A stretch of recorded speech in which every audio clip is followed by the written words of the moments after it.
बंदी छोड़ सतगुरु रामपाल जी परमेश्वर जी की जय हो।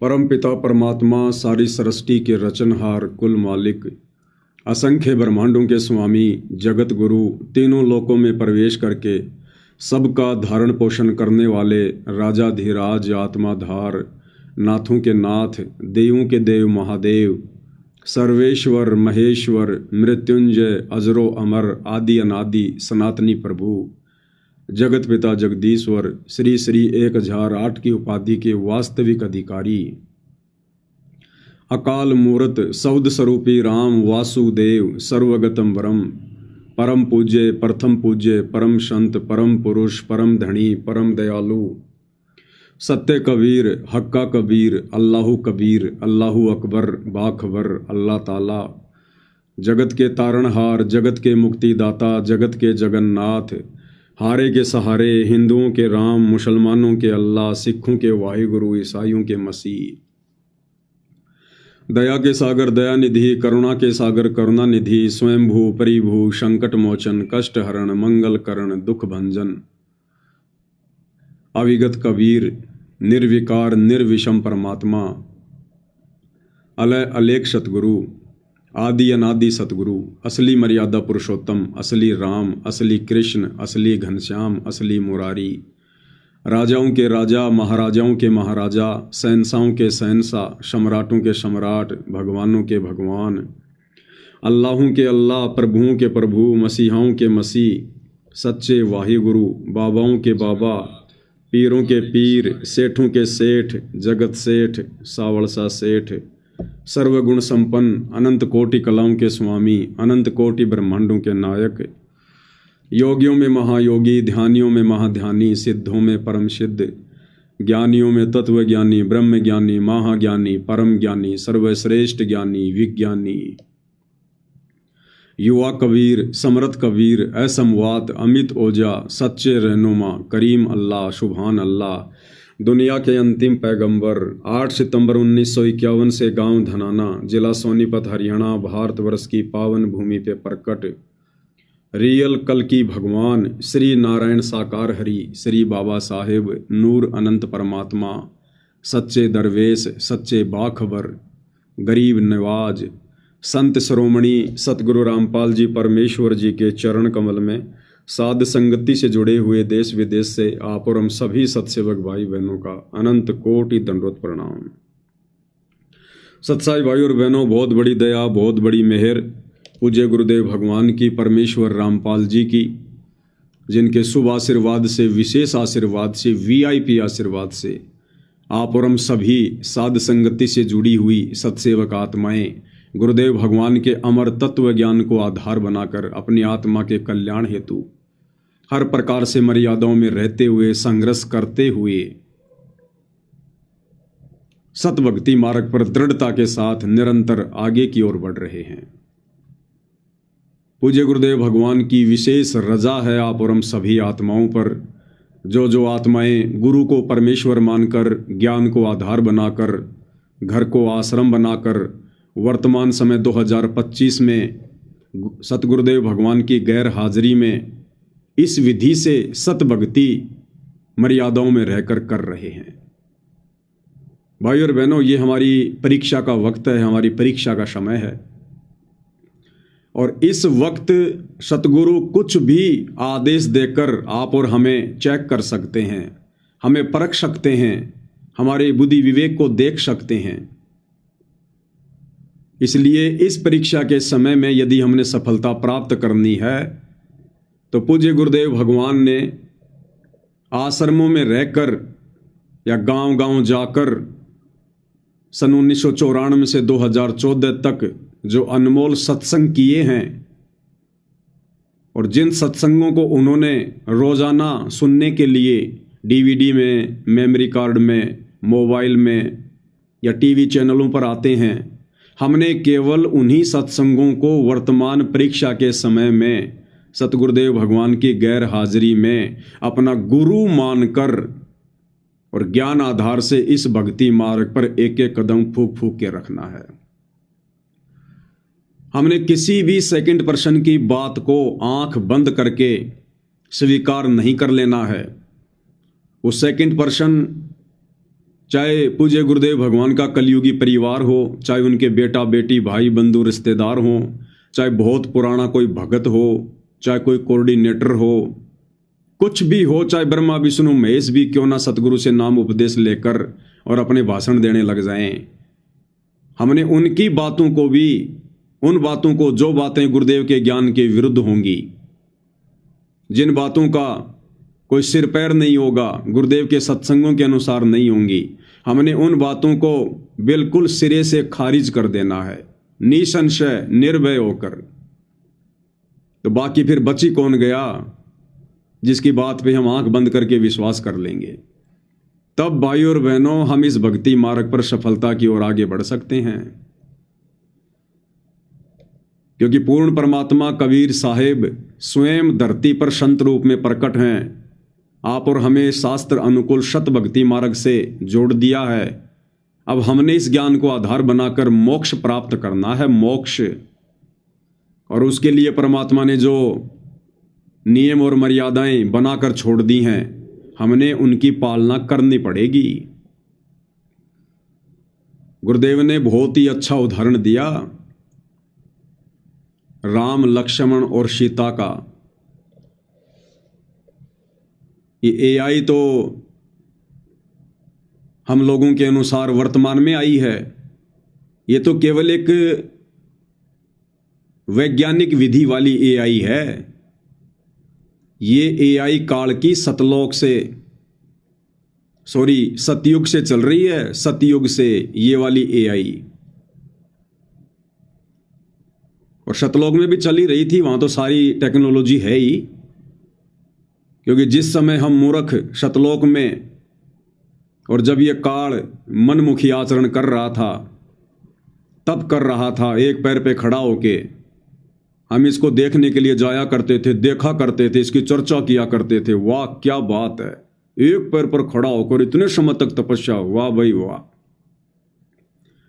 तो उस समय पूज्य गुरुदेव भगवान अर्थात कबीर परमात्मा अपनी इसी टेक्नोलॉजी के माध्यम से, एआई के माध्यम से, आध्यात्मिक विधि के माध्यम से आकाशवाणी किया करते थे। आकाशवाणी, ये बच्चों तुम इस नादान की नादानी को मत देखो, तुम्हें किस बात की कमी है, तुम अपनी भक्ति करो, ये बकवाद कर रहा है इसको करने दो। तो सतलोक तो खैर हर प्रकार की, चाहे एआई हो या कोई भी टेक्नोलॉजी हो, सतलोक की तुलना में तो केवल यहां पर अंश मात्र भी नहीं है, अंश मात्र भी। और रही बात इस काल के द्वारा हम आत्माओं को योगों योगों से मूर्ख बनाने की, तो इस काल की एआई भाई और बहनों सतयुग, त्रेता, द्वापर, कलयुग, हर युग में रहती है, हर युग में। जब श्री रामचंद्र जी वनवास भोग रहे थे और पीछे से रावण ने एक साधु का रूप बनाकर धोखे से सीता का हरण करने के लिए योजना बनाई, अपने मामा मारीच को सोने का हिरण बनाया सुंदर, और सीता ने जहां कुटिया के आसपास बाड़ी लगा रखी थी, बगीची लगा रखी थी, वहां टहलने लगा। सीता का उस पर दिल आ गया, मन आ गया, और रामचंद्र जी से कहा कि मुझे ये हिरण चाहिए जीवित, मार तो वो वहीं से सकते थे, मुझे जीवित चाहिए। अब वो तो मायावी था, वहां से दौड़ लिया, पीछे पीछे रामचंद्र जी दौड़ लिए। रामचंद्र जी ने आने से पहले कह दिया था कि लक्ष्मण ध्यान रखना, ये कोई राक्षसों का षड्यंत्र हो सकता है, तो मेरी चिंता मत करना, और तेरी जो ड्यूटी है सीता की सुरक्षा करने की, वो तू बखूबी निभाना। बोला भैया ठीक है। लेकिन रामचंद्र जी को पता था कि ये सीता जिद की पक्की है, ये मानने वाली नहीं है, ये कुबद करेगी। तो रामचंद्र जी ने लक्ष्मण जी को एक मंत्र दे दिया और कहा, यदि तेरे को किसी कारण से आना भी पड़ जाए तो इस कुटिया के चारों तरफ ये मंत्र बोलकर एक रेखा खींच देना, और इसको कह देना कि रेखा से बाहर ना निकले। बोले भैया उसकी नौबत ही नहीं आएगी। रामचंद्र जी चले गए। पीछे से एआई का प्रयोग किया काल ने, एआई का। कुछ देर बाद में रामचंद्र जी की आवाज में इस काल ने आवाज निकालनी शुरू की, हूबहू रामचंद्र जी की। लक्ष्मण भैया मर गया, लक्ष्मण भैया मर गया, बचाओ भैया बचाओ, मेरी मदद करो भैया मेरी मदद करो। काल ने एआई का प्रयोग किया सीता को ठगने के लिए, दुर्गति करने के लिए। सीता ने कहा कि तुम्हारे भाई के ऊपर आपत्ति आ गई है, तुम जाओ उनकी मदद करो, वो पुकार रहे हैं। लक्ष्मण ने कहा कि माता मेरा भाई इतना कमजोर नहीं है। लेकिन सीता कहां मानने वाली थी, क्योंकि घर का जोगी जोगना बाहर का जोगी सिद्ध। घर वाले कभी घर में आए हुए महापुरुष को महापुरुष मानते ही नहीं है। वो तो दुनिया के लिए महापुरुष होता है, भगवान होता है, परमात्मा होता है, घर वालों के लिए नहीं होता। दीपक तले हमेशा अंधेरा होता है, ये हर युग की कहावत है। तो अंत में गुरुदेव ने बताया कि सीता ने यहां तक लांछन लगा दिया कि तू चाहता है कि तेरा भाई मर जाए और तू मेरे से शादी कर ले। जब इस प्रकार की ये कटी जली बातें सुनी तो मजबूरी में लक्ष्मण को फिर वो लक्ष्मण रेखा खींच के जाना पड़ा। और बाद में क्या हुआ हम सबको पता है। तो भाई और बहनों, वो वनवास का समय था, वो परीक्षा का समय था। और काल ने एआई का दुरुपयोग किया। एआई के माध्यम से तीनों लोकों के स्वामी विष्णु अवतार श्री रामचंद्र जी को ठग लिया। तो ये काल वर्तमान में इस कलयुग की पिछली पीढ़ी में आप और हमारे जैसे 2 कोटि जीवों को, परमेश्वर रामपाल जी की संगत को कैसे बख्शेगा भाई। तो इस परीक्षा के समय में भाई और बहनों, चाहे कोई कुछ भी कहे, चाहे कोई पीला पर्चा निकाले, चाहे गुरु जी का आदेश बताए, चाहे नकली ऑडियो लाए, चाहे असली ऑडियो लाए, चाहे नकली वीडियो आओ, चाहे असली वीडियो आओ, चाहे लाइव गुरु जी जेल से दर्शन दो, कुछ भी हो, चाहे कोई वकील के माध्यम से सूचना हो, कुछ भी हो, कल को चाहे डायरेक्ट मीडिया के माध्यम से हिसार जेल से कोई न्यूज क्यों ना आओ, और गुरुदेव भगवान स्वयं उसमें कुछ बोल रहे हैं, हर टीवी पर उनका इंटरव्यू चल रहा है, यदि वो इंटरव्यू गुरुदेव के स्वयं के सत्संगों के विपरीत है, भक्ति विधान के विपरीत है, तो भी हमने इस परीक्षा के समय में उन वचनों को सहर्ष स्वीकार नहीं करना है। बुद्धि विवेक का इस्तेमाल करना है। ज्ञान दिया है गुरुदेव भगवान ने। तो यदि इस परीक्षा के समय में हम भक्तों का सबसे बड़ा कोई सहारा है तो केवल गुरुदेव का सत्संग। तभी भाई और बहनों हमारी बात बनेगी। ये हमारी रिहर्सल चल रही है, रिहर्सल। परमात्मा ना जाने क्या क्या सो छल छिद्र करेगा हमें चेक करने के लिए, हमें देखने के लिए, हमें परखने के लिए। ये सारे खेल हम ही ने किए, हमसे मिले सो निश्चय जिए। तो हमने अंततः गुरुदेव के सत्संगों को ही आधार बनाकर भक्ति मार्ग पर चलना है। और इस समय यदि कोई थर्ड पर्सन, कोई सेकंड पर्सन अगर हमें गुरु जी का आदेश या ऑडियो वीडियो अगर गुरुदेव के सत्संगों के अनुसार सुना भी देता है, तो भी इस परीक्षा के समय में उस आदेश को जो का त्यों मानने के लिए हम बाध्य नहीं है।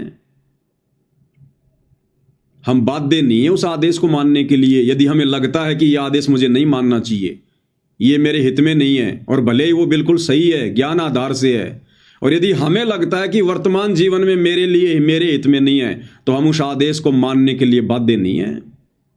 जिस प्रकार बच्चा परीक्षा देने के लिए परीक्षा के रूम में बैठा है और टीचर यदि उसे कहे कि बेटा ये सवाल जो तेरी समझ में नहीं आ रहा है इसका जवाब ये है, और बच्चे को फिर भी डाउट है कि नहीं ये नहीं हो सकता, तो बच्चा टीचर के उस आदेश को, उस जवाब को उस कॉपी में लिखने के लिए बाध्य नहीं होता। परीक्षा के समय में वो स्वतंत्र होता है, स्वतंत्र। तो भाई और बहनों, हमने हर प्रकार से आंखें बंद कर लेनी है, हर प्रकार से। ये जो कान है ना, कान, इनको हाथी जितना बड़ा कर करके हमने केवल गुरुदेव के सत्संग सुनने। इस समय सत्संग,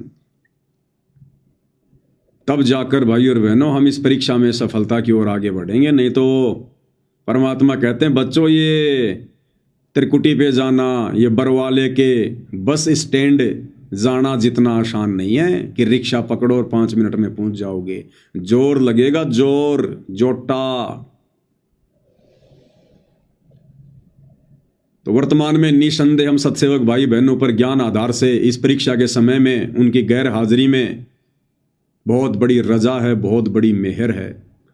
हमने लोगों की सुनना, लोगों की मानना छोड़ दिया है। ये कहावत है ना कि सुनो सबकी, करो अपने मन की।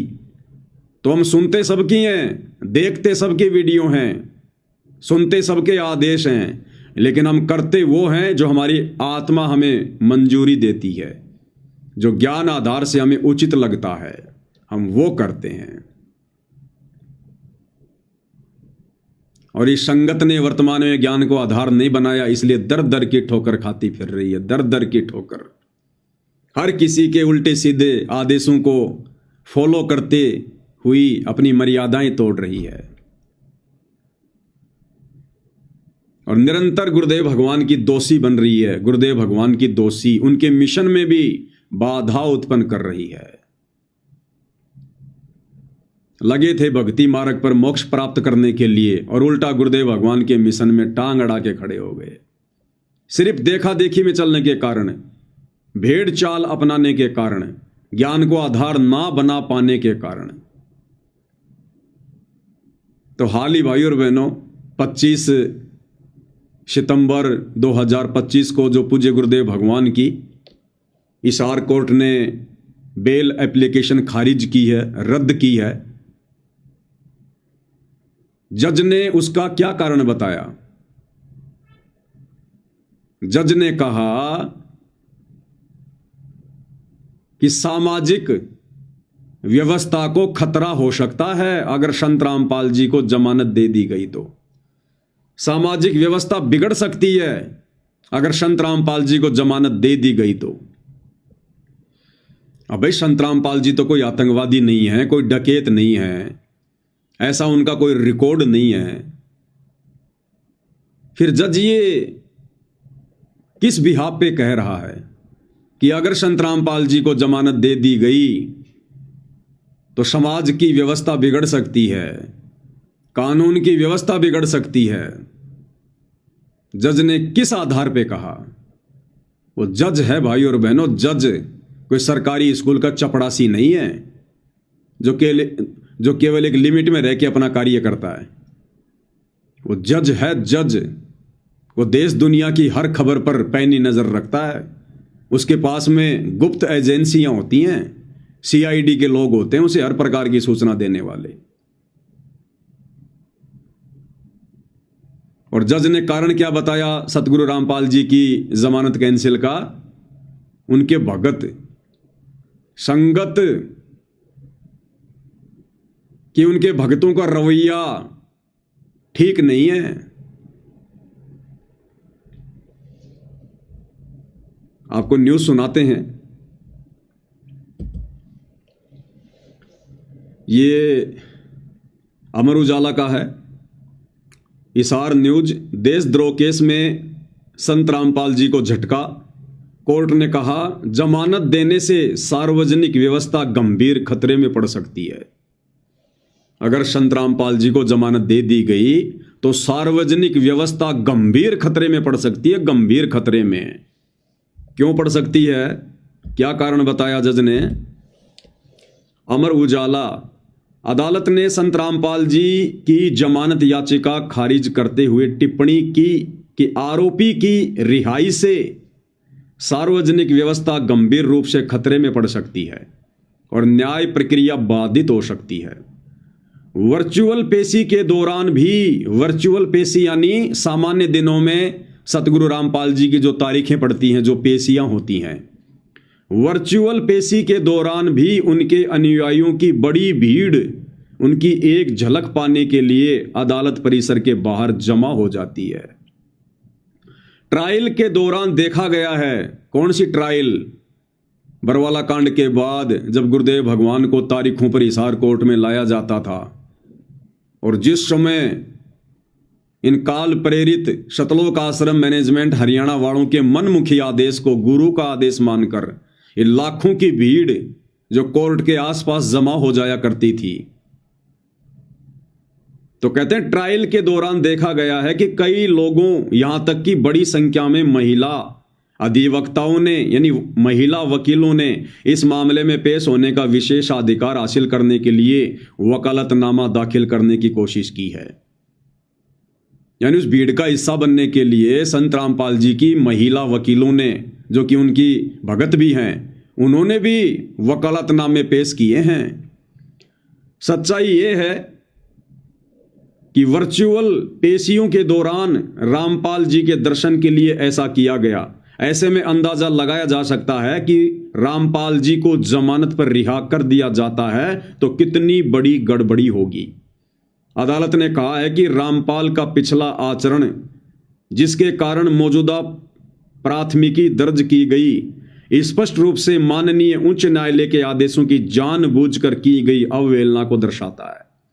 वह उच्च न्यायालय के गंभीर निर्देशों का सम्मान नहीं कर सकता तो उसे किसी अधीनस्थ न्यायालय द्वारा पारित आदेशों की पालना करना ना समझी होगी। जज क्या कह रहा है कि हमने बरवाला कांड में देखा है कि किस प्रकार से संत रामपाल जी ने अपने भक्तों को कमांडो बनाकर, अपने भक्तों को मोहरा बनाकर, ढाल बनाकर और चंडीगढ़ हाई कोर्ट के आदेशों की भी धज्जियां उड़ाई है, अवहेलना की है। अब सोचिए, हिसार हाई कोर्ट तो चंडीगढ़ हाई कोर्ट के अधीन है, जज कह रहा है। तो जज कह रहा है कि जो संत रामपाल जी अपने अनुयायियों को ढाल बनाकर, मोहरा बनाकर और माननीय चंडीगढ़ हाई कोर्ट के आदेशों की अवहेलना कर सकता है, तो हिसार कोर्ट के आदेशों की अवहेलना करने में, यानी कल को जमानत मिलने पर जब वो तारीखों पर आएंगे तो फिर से उनका वही ड्रामा शुरू हो जाएगा। तरह तरह के बहानेबाजी बनाएंगे, गंभीर बीमार है, हार्ट की बीमारी है, मेडिकल पेश करेंगे, पुलिस जाएगी तो फिर से भक्तों को कमांडो बना के खड़ा कर देंगे। तो कह रहे फिर दोबारा हमारे लिए उनको पकड़ना मुश्किल हो जाएगा, बड़ी मशक्कत करनी पड़ेगी, बड़ा पैसा खर्च होगा, लोग मारे जाएंगे। इस आधार पर जज ने सतगुरु रामपाल जी की जमानत रद्द कर दी। भक्तों का ये गुंडे मवालियों जैसा रवैया देखते हुए, भाई वो जज है, अंध भगत नहीं है कि जैसा किसी कोऑर्डिनेटर ने कह दिया वैसा मान लिया।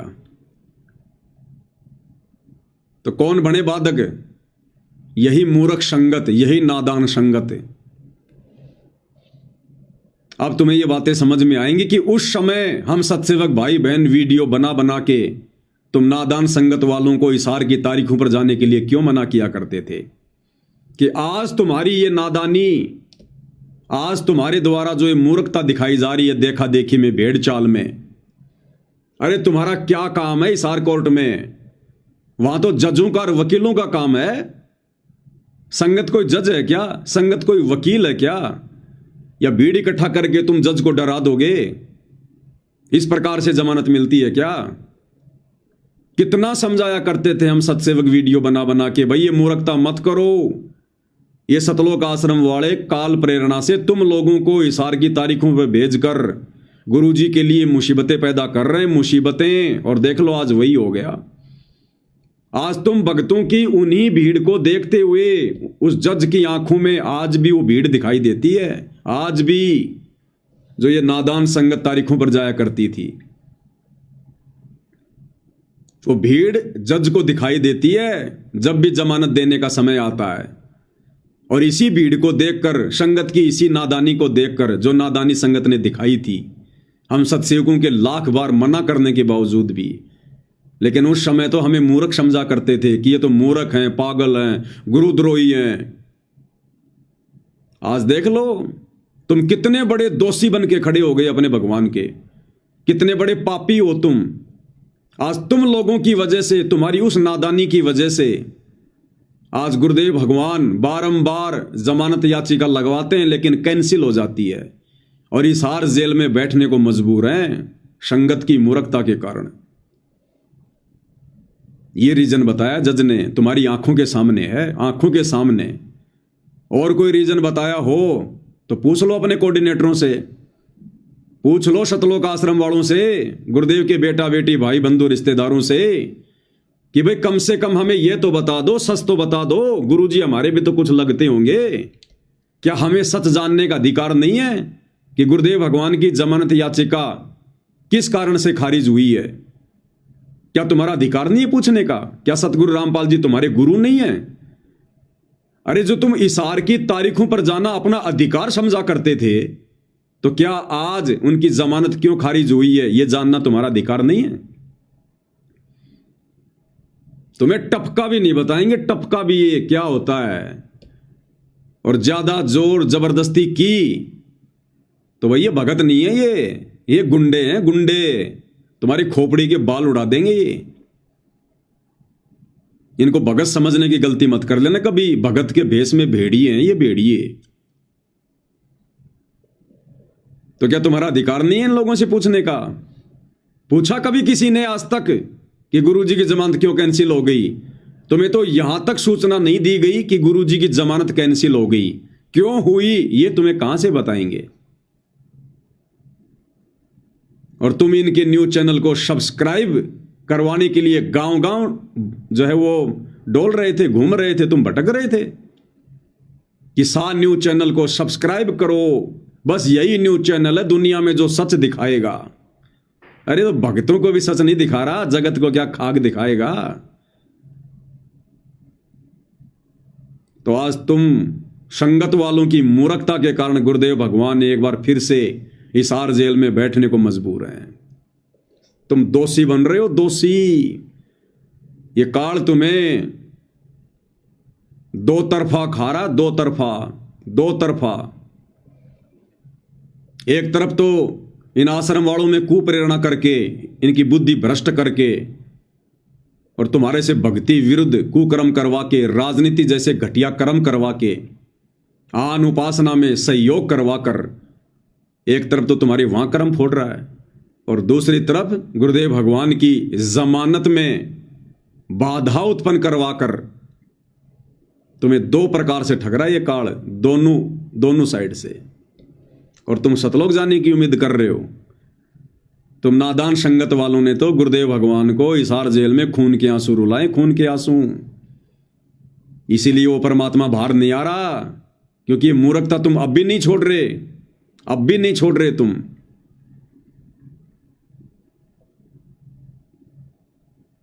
और ये इन्होंने पहली बार नहीं किया, हर बार गुरुदेव भगवान की जमानत हिसार कोर्ट ने एक इसी पॉइंट को लेकर खारिज की है, एक इसी पॉइंट को लेकर, क्योंकि भक्तों ने भय पैदा कर रखा, डर। तुम अपने आप को भगत समझते होंगे कि हम भगत हैं, हम भगत हैं, हम बहुत अच्छे हैं। दुनिया वालों की नजरों में संत रामपाल जी के सतलोक आश्रमों से जुड़े भगत गुंडे और मवालियों से ज्यादा नहीं है। तुम भले अपने आप को भगत समझो, लेकिन तुम्हारे जो कर्म है ना, उनको देखकर दुनिया तुम्हें मवालियों से ज्यादा कुछ नहीं समझती।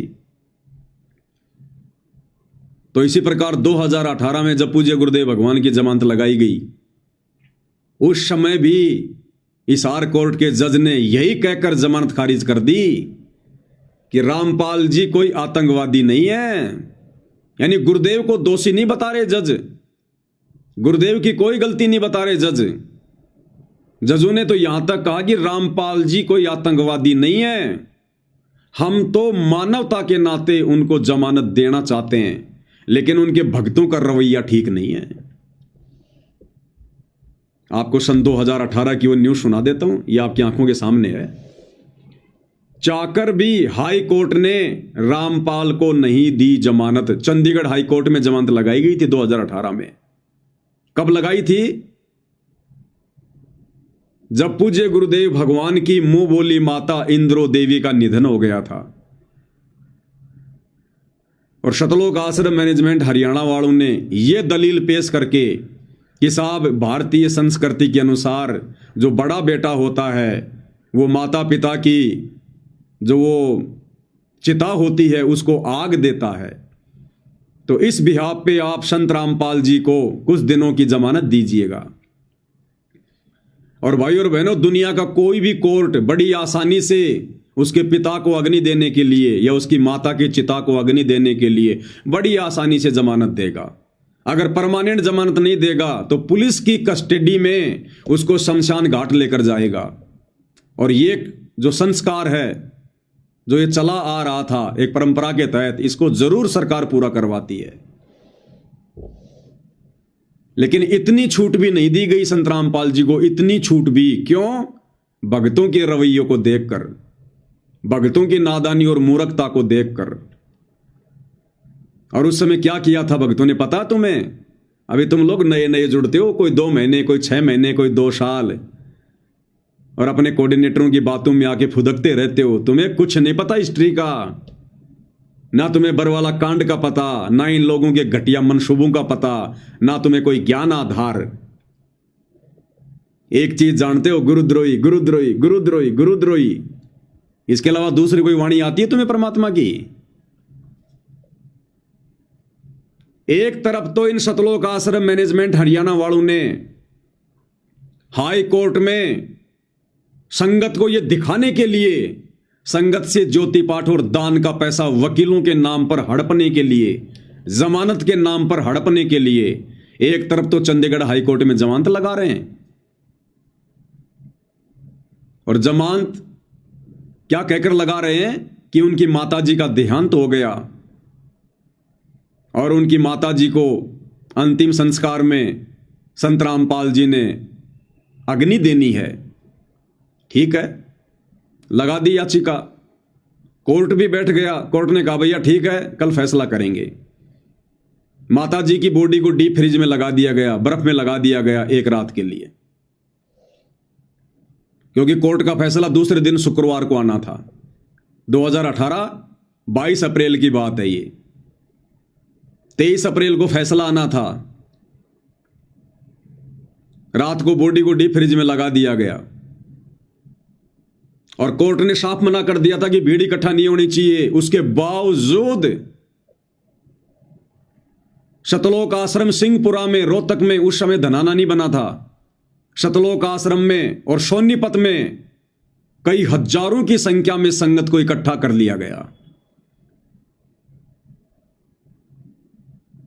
और सीआईडी वालों ने तुरंत जज के पास में सूचना पहुंचा दी कि साहब इन्होंने तो कोर्ट के आदेशों के बावजूद भीड़ इकट्ठा कर ली। और दूसरी तरफ 23 अप्रैल को दिन के 12 बजे फैसला आना था कि जज सतगुरु रामपाल जी को जमानत देंगे या नहीं देंगे उनकी माताजी के अंतिम संस्कार के लिए। 12 बजे फैसला आना था। और भाई और बहनों, जज अवश्य जमानत देता, भले एक दिन की देता, पुलिस साथ में भेजता। लेकिन इन सतलोक आश्रम मैनेजमेंट वालों ने क्या किया? इनका षड्यंत्र, ये नहीं चाहते थे कि गुरुजी जेल से बाहर आए। 12 बजे कोर्ट का फैसला आना था और इन सतलोक आश्रम वालों ने सुबह 8:30 बजे ही सतगुरु रामपाल जी की मुंह बोली माता जी का अंतिम संस्कार कर दिया। और अंतिम संस्कार का वीडियो बनाकर सोशल मीडिया पर डाल दिया। सीआईडी वाले तो चारों तरफ थे, उन्होंने तुरंत वो वीडियो जजों को भेज दिया। और जज ने देखा भैया जिस काम के लिए मैं जमानत देने वाला था आज, वो काम तो इन्होंने कर दिया। अब सतगुरु रामपाल जी की बाहर क्या आवश्यकता है? उनकी माताजी का अंतिम संस्कार तो उनके छोटे भाई ने कर दिया, महेंद्र ने, जो भगोड़ा बन के घूम रहा है। तो सीधे सीधे जज ने सतगुरु रामपाल जी की जमानत को कैंसिल कर दिया। अब बताओ भाई और बहनों, अरे क्यों उस डेड बॉडी को रात को फ्रिज में रखा? अगर दूसरे दिन कोर्ट का फैसला आने से पहले ही अगर आपने यह कार्य करना था तो कम से कम फैसला तो आने देते जज का। 12 बजे तक का तो इंतजार करते। इन्होंने सुबह 8:30 बजे ही इकट्ठा होकर भक्तों ने अंतिम संस्कार कर दिया और वीडियो बना के डाल दिया। ये चाहते हैं कि सतगुरु रामपाल जी भगवान की जमानत हो, सतगुरु रामपाल जी बाहर आए। केवल संगत को मूर्ख बनाने के लिए, जमानत के नाम पर संगत से पैसा हड़पने के लिए हमने 38 वकील कर रखे हैं, 38 वकील कर रखे हैं। क्यों कर रखे हैं भाई तुमने 38 वकील? अरे क्यों कर रखे हैं 38 वकील? तो कोर्ट ने क्या कहा था, ये दास व्हाट्सएप के ग्रुपों में डाल देगा, 2018 में भी मैंने डाली थी। चाकर भी हाई कोर्ट ने रामपाल को नहीं दी जमानत। जागरण संवाददाता चंडीगढ़। बरवाला हिसार के सतलोक आश्रम प्रमुख संत रामपाल की अंतरिम जमानत याचिका पंजाब एवं हरियाणा हाईकोर्ट ने मंगलवार को खारिज कर दी। हाईकोर्ट ने कहा है कि हम चाहते हैं कि रामपाल अपनी मां की अंतिम क्रिया में शामिल हो। देखो जज ने भी कितनी जज ने भी कितनी दयालुता दिखाई, मानवता दिखाई। जज ने कहा कि हम चाहते हैं कि संत रामपाल जी अपनी मां के अंतिम संस्कार में शामिल हों, लेकिन जैसी रिपोर्ट मिली है उसके बाद अंतरिम जमानत देना संभव नहीं है। रिपोर्ट क्या मिली कि उनकी माताजी का अंतिम संस्कार तो हो चुका है, अब जमानत देने का क्या मतलब है। अब बताओ भाई और बहनों, ये काम ये सतलोक आश्रम वाले जानबूझ के करेंगे या अपनी मूर्खता के कारण करेंगे? ये इन्होंने जानबूझ के किया ऐसा ताकि सतगुरु जी जमानत पर बाहर ना जाए। बेंच ने कहा कि रामपाल कोई आतंकी नहीं है, लेकिन उसके समर्थकों का रवैया देखते हुए उसकी याचिका खारिज की जाती है।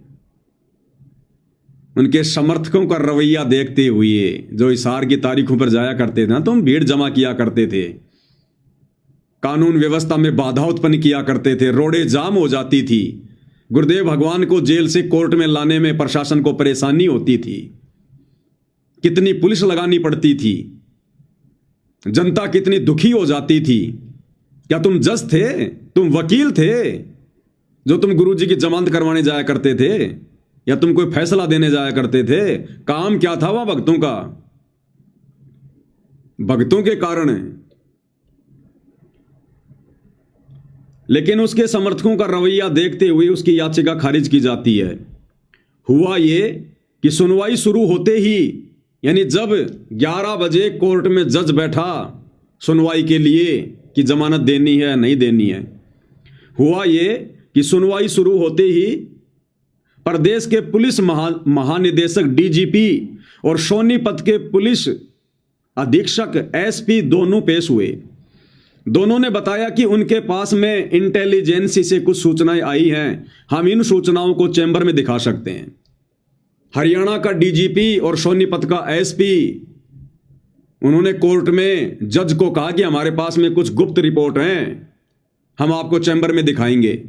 यानी जहां पर जज बैठता है आराम करने के लिए, विश्राम करने के लिए, नाश्ता करने के लिए।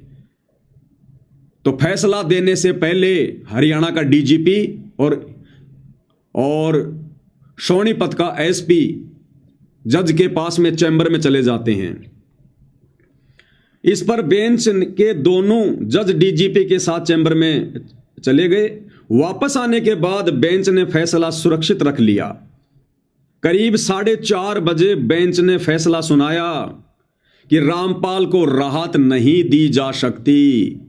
वही हाईकोर्ट ने कहा कि याची ने 3 सप्ताह की अंतरिम जमानत मांगी थी। गुरुदेव भगवान ने 3 सप्ताह की जमानत मांगी थी, 21 दिन की।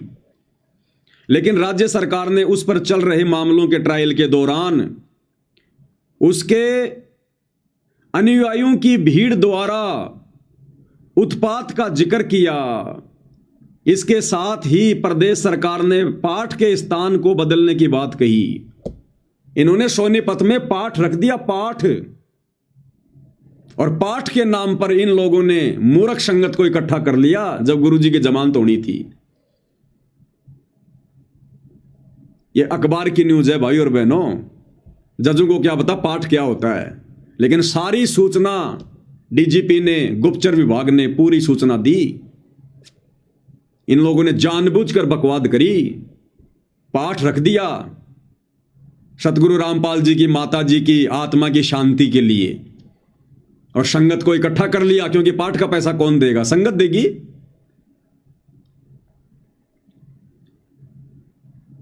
वही हाईकोर्ट ने कहा कि याची ने 3 सप्ताह की अंतरिम जमानत मांगी थी, लेकिन राज्य सरकार ने उस पर चल रहे मामलों के ट्रायल के दौरान उसके अनुयायियों की भीड़ द्वारा उत्पात का जिक्र किया। इसके साथ ही प्रदेश सरकार ने पाठ के स्थान को बदलने की भी बात कही।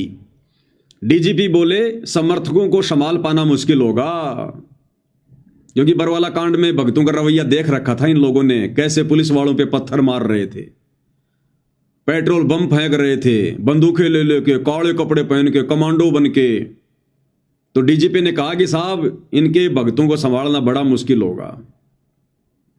डीजीपी ने कोर्ट में कहा कि अगर रामपाल को उसकी मां के अंतिम पाठ में शामिल होने की इजाजत दी गई तो वहां उनके समर्थक एकत्रित होंगे। सुरक्षा के प्रबंध के बावजूद हजारों समर्थकों को संभालना मुश्किल हो जाएगा। ऐसे में लाठी चार्ज व अन्य तरीके भी शायद नाकामी साबित हों।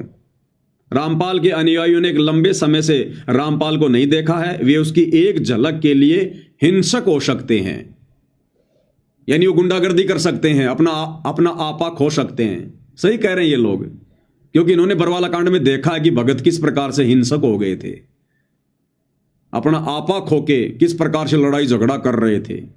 300 पुलिस वालों को घायल कर दिया था। अरे पुलिस वाले तो लड़ाई कर सकते हैं, मार सकते हैं, पीट सकते हैं, वो भगत नहीं है। वो तो कोर्ट के आदेश की पालना कर रहे थे। हम भगतों को कब आदेश दिया गुरुजी ने पुलिस वालों को डंडे मारने का, वो पत्थर मारने का, पेट्रोल बम फेंकने का, आग जला के मशाल ले लेकर छाती पीट पीट कर पुलिस वालों को ललकारने का? ये दास तो वहां मौजूद था। तो देख लिया भाई और बहनों आपने, इस प्रकार से ये काल परमात्मा के विरुद्ध खड़ा करके अपनी सूक्ष्म चाल चल के और संगत के क्रम फुड़वाता है। और हम सत्सेवक चिल्ला रहे थे वीडियो बना बना के, ऑडियो डाल डाल के, मत जाओ तारीखों पर, मत जाओ तारीखों पर। भाई तुम्हारा क्या काम है तारीखों पर? तुम गुरुदेव के लिए परेशानी पैदा कर रहे हो। तुम इन आश्रम वालों की चाल को समझ नहीं रहे। ये नहीं चाहते कि गुरुजी आ जाएं। अगर गुरुजी आ गए तो इनको पैसा कौन देगा, इनको ज्योति पाठ कौन देगा? सब अपने गुरुजी के हाथ में देंगे। इनकी चौधर इनके हाथों से चली जाएगी। ये मनमानी नहीं कर पाएंगे, राजनीतियां नहीं कर पाएंगे, इनके ऊपर अंकुश लग जाएगा। और मन कभी भी अंकुश में रहना पसंद नहीं करता, क्योंकि ये मन के अधीन है। लेकिन किसी ने नहीं सुनी और भगवान के दोषी बनते चले गए। और इसी कारण से तारीखों पर आते जाते समय कभी 10 मर रहे हैं, कभी 12 मर रहे हैं एक साथ, 12 एक्सीडेंट में। कोई ट्रेन के नीचे आके मर रहा है, कट रहा है, कोई घर पर ही नहीं पहुंचा। और नेपाल से एक बिंदिया बहन इसार की तारीख पर आई थी 2018 में, और इसार के मटका चौक पर उसको फांसी लगा दी गई। फांसी सिर्फ गुरुजी की जमानत को रुकवाने के लिए, गुरुजी पर और मुकदमे लगवाने के लिए। ये सारे हथकंडे इन आश्रम वालों ने अपनाए। इन आश्रम वालों ने मना किया करते थे, मत जाओ तारीखों पर, मत जाओ तारीखों पर। आने वाले समय में तुम्हारी ये मूर्खता गुरुजी के लिए बाधा उत्पन्न करेगी। ना ना, जाएंगे तारीखों पर, दर्शन करेंगे गुरुजी के। अरे दर्शन से मोक्ष होता है क्या? तुम मर्यादा में हो नहीं, भक्ति कर नहीं रहे, दर्शन करके तुम मोक्ष प्राप्त कर लोगे। 650 साल पहले भगवान 120 साल तक धरती पर रहे, रोजाना सुबह शाम भक्तों को दर्शन दिया करते थे। हो गए पार। जाएंगे तारीखों पर, जाएंगे तारीखों पर, ले लो प्रसाद। गुरु के लिए भी बाधा उत्पन्न और खुद भी अपना सत्यानाश। 13 भगत मरे एक साथ एक्सीडेंट में, तारीखों पर जाने वाले 13। दास आपको अक्सर वीडियो दिखाता रहता है। महाराष्ट्र के लातूर जिले से दो मिनी बसों में भगत भरकर, जिनमें बच्चे, महिला, बुजुर्ग, औरत, और इसार की तारीख पर गुरुजी के दर्शनों के लिए, कि गुरुजी का आदेश है। महाराष्ट्र से चले थे 2 बसें भर के। राजस्थान के नागौर में सुबह 3 बजे सामने से बैल आ गया, बैल। और वो गाड़ियां, दोनों गाड़ियां जो आगे पीछे थी, दोनों गाड़ी एक्सीडेंट हो गई, पेड़ से जा टकराई। 13 भगत मरे ऑन द स्पॉट। 13 भगत दुर्गति से तड़प तड़प के। सुन लो ये न्यूज। नमस्कार, वन इंडिया हिंदी में आपका स्वागत है। राजस्थान के नागौर में शनिवार तड़के बड़ा हादसा हो गया। नागौर के कुचामन सिटी के पास 2 मिनी बसें बेकाबू होकर पेड़ से टकरा गई। इस हादसे में 12 लोगों की मौत हो गई, जबकि दर्जन भर लोग घायल हैं। घायलों को स्थानीय अस्पताल में भर्ती कराया गया है। पुलिस के मुताबिक महाराष्ट्र के लातूर और सोलापुर के लोग 2 मिनी बस में सवार होकर हरियाणा के हिसार जा रहे थे। बस किशनगढ़ हनुमानगढ़ मेगा हाईवे से कुचामन सिटी के पास से गुजर रही थी। तभी सामने लावारिस गौवंश आ गए। इन्हें बचाने की कोशिश में एक मिनी बस बेकाबू हो गई और सड़क किनारे खिजड़ी के पेड़ से जा टकराई। उसके पीछे चल रही बस भी बेकाबू हो गई और पेड़ से टकरा गई। वहीं इस दर्दनाक हादसे में एक बच्ची और 4 महिलाओं समेत 12 लोगों की मौत हो गई। वहीं दोनों बसों में सवार यात्रियों में से 10 लोग घायल हैं, जिनमें से 6 की हालत बेहद गंभीर बताई जा रही है। फिलहाल इस खबर में इतना ही। तमाम अपडेट्स के लिए बने रहिए वन इंडिया हिंदी के साथ। ले लिया प्रसाद, हो गया मोक्ष, करवा लिया मोक्ष। हिसार भी नहीं पहुंच पाए, राजस्थान से मोक्ष हो गया। मनमाना आचरण, भेड़ चाल, देखा देखी। सतगुरु ने ज्ञान दिया, जबरदस्ती नहीं करेगा और जबरदस्ती करने वालों की रक्षा भी नहीं करेगा। काल के साथ एग्रीमेंट है कि भगवान आप नीचे जाना, जबरदस्ती ना करना। जो आपका ज्ञान समझे उसको सतलोक ले जाना। तो ये सतगुरु के ज्ञान में ये तारीखों पर जाना। अरे सतगुरु ने हमें एक नेक नागरिक बनाया है, सभ्य नागरिक बनाया है, आदर्श नागरिक बनाया है। और नेक नागरिक कभी भी इस प्रकार की हरकतें नहीं करता।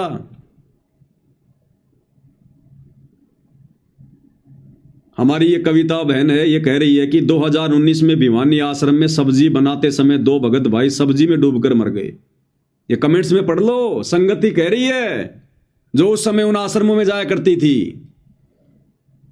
भिवानी आश्रम में 2019 में भंडारे में सब्जी बनाते समय 2 भगत उस सब्जी के उस कढ़ाई में डूब के मर गए, गिर गए, उसमें फिसल गए, मर गए उसमें जल के। बाहर सूचना भी नहीं आने देते लोग, अंदर ही दफना देते हैं। आश्रमों में शमशान घाट भी बना रखा है, अंदर ही दफना देते हैं, पता ही नहीं चलता। या उनके घर वालों को कह देते हैं गुरु जी का आदेश है, सब्जी में भून के वो पकोड़ा बन के सतलोक गया, सतलोक।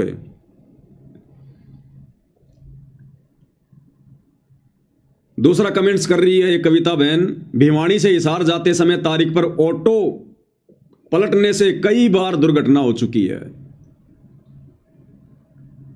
बहुत मरे भाई और बहनों, कम से कम 400-500 भक्तों की मौत, अकाल मौत, दुर्गति से मौत।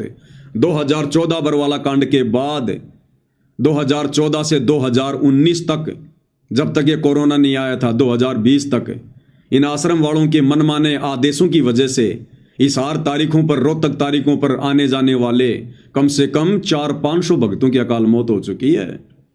ये मोक्ष प्राप्त करेंगे क्या? इनके तो आने वाले समय में दुर्गति होगी, दुर्गति। इसलिए गुरु दुखी है। दर्शन से मोक्ष होगा। 2018 या 19 की बात है, इन्होंने जो रोहतक में पशु मेला ग्राउंड में कबीर प्रकट दिवस मनाया था, कितनी भयंकर बारिश आई थी, तूफान आया था, इनकी सारी योजना धरी धरी रह गई। बोले गुरु जी का आदेश है, गुरु जी का आदेश है। इतना भयंकर तूफान आया, इनके भंडारे को जो है चकनाचूर कर दिया। भगत चप्पल जूते के बिना गए थे अपने घरों पर, चप्पल जूतों के बिना। ट्रोलियां चप्पल जूतों की भर भर के बाहर फेंक के आनी पड़ी थी। वो लड्डू जलेबी तुम्हारी धरी की धरी रह गई थी, तुम्हारे टेंट उखड़ गए थे। गुरु जी का आदेश है। अरे गुरु के आदेश मिलने के बाद में काल अपना तांडव मचाएगा।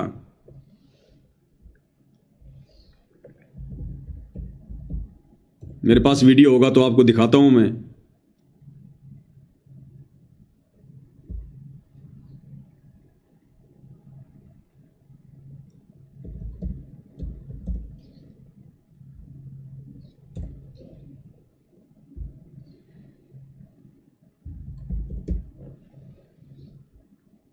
ये रहा रोहतक पशु मेला ग्राउंड का 2018 में कबीर प्रकट दिवस मनाए थे इन्होंने, गुरुजी का आदेश बताकर, और काल ने ऐसी की तैसी कर दी पूरे भंडारे की। बारिश में बच्चे भीग गए, घुटनों घुटनों पानी चढ़ गया उसमें। आए थे कबीर प्रकट दिवस मनाने, छोटा सा मुंह लेके गए सारे। देखना वहां की व्यवस्था क्या थी। नमस्कार दोस्तों, सच समाचार में आपका स्वागत है। आज हम पहुंचे हैं रोहतक पशु मेला ग्राउंड में, जहां पर कबीर प्रकट दिवस बहुत ज़ोरों शोरों से मनाया जा रहा है। आपको बता दें कि ये 622वां कबीर प्रकट दिवस है, जो कि संत रामपाल जी द्वारा इस ग्राउंड में बहुत ही विशाल तरीके से मनाया जाता है। आप देख सकते हैं कि ये भंडार घर में सेवादार चाय वितरण कर रहे हैं और लाखों की तादाद में यहाँ भक्तजन आने का जो है कि बताया जा रहा है। और ये देख सकते हैं कि आप सब्जियाँ आ चुकी हैं और सेवादार किस तरह लगे हुए हैं। लगभग 10,000 सेवादार ऑलरेडी पहुँच चुके हैं और इस बार टेंट की व्यवस्था बहुत ही ज़बरदस्त है। और देखिए, आप देख सकते हैं कि किस तरह हैवी टेंट है और सब सेवादार देखो सेवा कर रहे हैं। लेकिन होता क्या है कि अचानक तूफान आ जाता है। आप देख सकते हैं कि सेवा करते हुए तूफान तेज़ी से आगे बढ़ रहा है और अपना प्रचंड रूप धारण कर रहा है। आपको बता दें कि 28 जून के भंडारे में भी इस तरह विशाल तूफान आया था और बारिश हुई थी, लेकिन इस बार भी देख सकते हैं आप कि कितना भयंकर तूफान। देखिए कैसे भगतजन तूफान में दौड़ रहे हैं। आप देख सकते हैं कि देखिए बहुत ही तेज गति से तूफान है। कैसे टेंट उड़ जा रहे हैं और सारे भगतजन शेड के नीचे आ रहे हैं। बच्चे दौड़ रहे हैं, आप देख सकते हैं इस वीडियो में। लेकिन जो हैवी शेड है उसमें कोई परिवर्तन नहीं। हालांकि इसकी व्यवस्था में कोई दिक्कत नहीं आई है, जो कि संत रामपाल जी महाराज जी ने इस बार व्यवस्था बहुत ज़बरदस्त करवाई है। देख सकते हैं कि कितना भयंकर तूफान, जो कि शेड को ले उड़ने की ताकत रखता था, लेकिन इस बार शेड बताया जा रहा है कि बहुत ही ज़बरदस्त तरीके से बनाए गए हैं। भगतजन शेड के नीचे सुरक्षित खड़े हैं और देखिए कैसे भगत भाग रहे हैं। आप देख सकते हैं कि तूफान की गति बहुत ही तीव्र है और इसके बाद ही बारिश स्टार्ट होती है। आप देख सकते हैं किस तरह तेज़ी से बारिश पड़ रही है। ये दुर्गति हुई थी 2018 में। चप्पल जूतों के ट्रैक्टर की ट्रॉलियां भर भर के बाहर फेंकनी पड़ी थी, बिना भंडारा किए भागे। गुरु जी का आदेश है। गुरु आदेश होने के बाद में काल उंगली कर देगा। गुरु को मानुष मान के, उस कागज के टुकड़े को भगवान मान के उसका प्रकट दिवस मनाने गए थे, तो यही होगा। ये हाल है। और उसी भंडारे में जो रमेणियां हो रही थी 2018 या फिर 19 की बात है, उसके एक साल बाद रमेणी जैसे ही समाप्त हुई, रमेणी के तुरंत बाद में गर्मी के चलते जिस भगत की रमेणी हुई थी, हार्ट अटैक से उसकी मौत हो गई उसी समय। अपनी भगतमती को, अपनी पत्नी को अपने घर पर भी नहीं ले जा पाया। यह सतगुरु का आदेश है। ये रमेणी करते ही तुरंत बाद में हार्ट अटैक से मौत हो गई। वहीं विधवा बना दिया उसको, विधवा। सतगुरु का आशीर्वाद है। भाई और बहनों, ये लोग संगत को डरा धमका के सूचनाएं बाहर नहीं आने देते, अन्यथा आए दिन संगत की दुर्गति हो रही है। आए दिन तगड़े तरीके से। आधे को तो कह देते हैं गुरु जी का आदेश है, वो सतलोक गया, मेरा सैनिक था सतलोक गया। अरे दिल्ली के मुंडका आश्रम में टैंकर की सफाई करते करते 3 भगत मरे। 3, एक नेपाल का, एक सीकर का, एक हरियाणा का। टैंकर की सफाई करते करते 3 भगत थे, जिसमें 2 मर गए थे, सीकर का और नेपाल का। सीकर का और नेपाल का अंदर ही जहरीली गैस से, और तीसरा बेहोश हो गया और बाद में पीला पर्चा निकाल दिया कि गुरुजी का आदेश है, वो तो मेरे सैनिक थे, वो तो सतलोक गए। अरे फिर तीसरे को क्यों बचाया? जब सतलोक ही जा रहे थे तो उसको भी मरने देते। बेहोश तो हो गया था, 5 मिनट और उसको पड़ा रहने देते, वो भी सतलोक चला जाता, उसको क्यों बचाया? ये दुर्गति है भाई और बहनों। सैकड़ों घटनाएं, फिर भी अंधभक्तों की आंखें नहीं खुलती हैं। इसलिए परमात्मा कहते हैं निरंजन धन तेरा दरबार, यहां तनिक ना न्याय विचार। दर्शन करेंगे गुरु जी के। आज तुम्हारे उन्हीं दर्शनों के चक्कर में आज बार बार गुरुदेव भगवान की जमानत याचिकाएं कैंसिल हो रही हैं, क्योंकि तुम लोगों ने अपना जो रवैया था वो समाज को, जजों को, प्रशासन को अच्छे से दिखा रखा है कि हम कितने बड़े भगत हैं। बरवाला कांड में और बरवाला कांड के बाद में एक बार तो मार्च 2015 या 16 की तारीख थी, इन्होंने इतने भगत इकट्ठे कर दिए हिसार जेल के आगे और इनको दौड़ा दौड़ा के मारा। वहां पर दौड़ा दौड़ा के 1100 भक्तों के ऊपर मुकदमे दर्ज हुए थे, 1100 भक्तों के ऊपर। देश और दुनिया में सिवाय गुरु जी की बदनामी की इन्होंने कुछ नहीं किया। कर लो दर्शन, हो गया तुम्हारा मोक्ष दर्शनों से। कितने दर्शन किए तुमने गुरु जी के? तुम्हारी वजह से बाद में प्रशासन ने संत रामपाल जी को तारीख पर कोर्ट में भी लाना बंद कर दिया।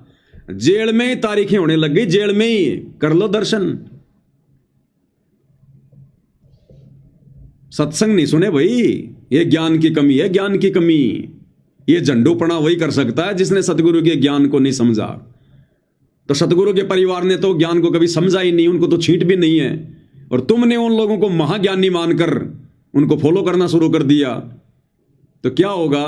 परमात्मा कहते हैं ज्ञानी से ज्ञानी मिले और करे ज्ञान की बात, और मूर्ख से मूर्ख मिले के घूसा के लात।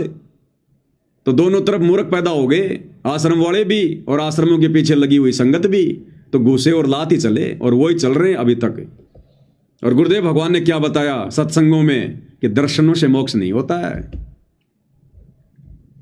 मेरी ही महिमा ये चारों वेद गा रहे हैं, सुना रहे हैं। परमात्मा ये करता है, परमात्मा ये करता है, परमात्मा ऐसी लीला करता है। लेकिन मेरे पाने की विधि वेदों में वर्णित नहीं है। अब यहां दो प्रश्न उठते हैं कि एक तो परमात्मा सामने बोल रहे हैं, कह रहे हैं, प्रत्यक्ष खड़े हैं, फिर कहते हैं मुझे पाने का तरीका वेदों में नहीं है।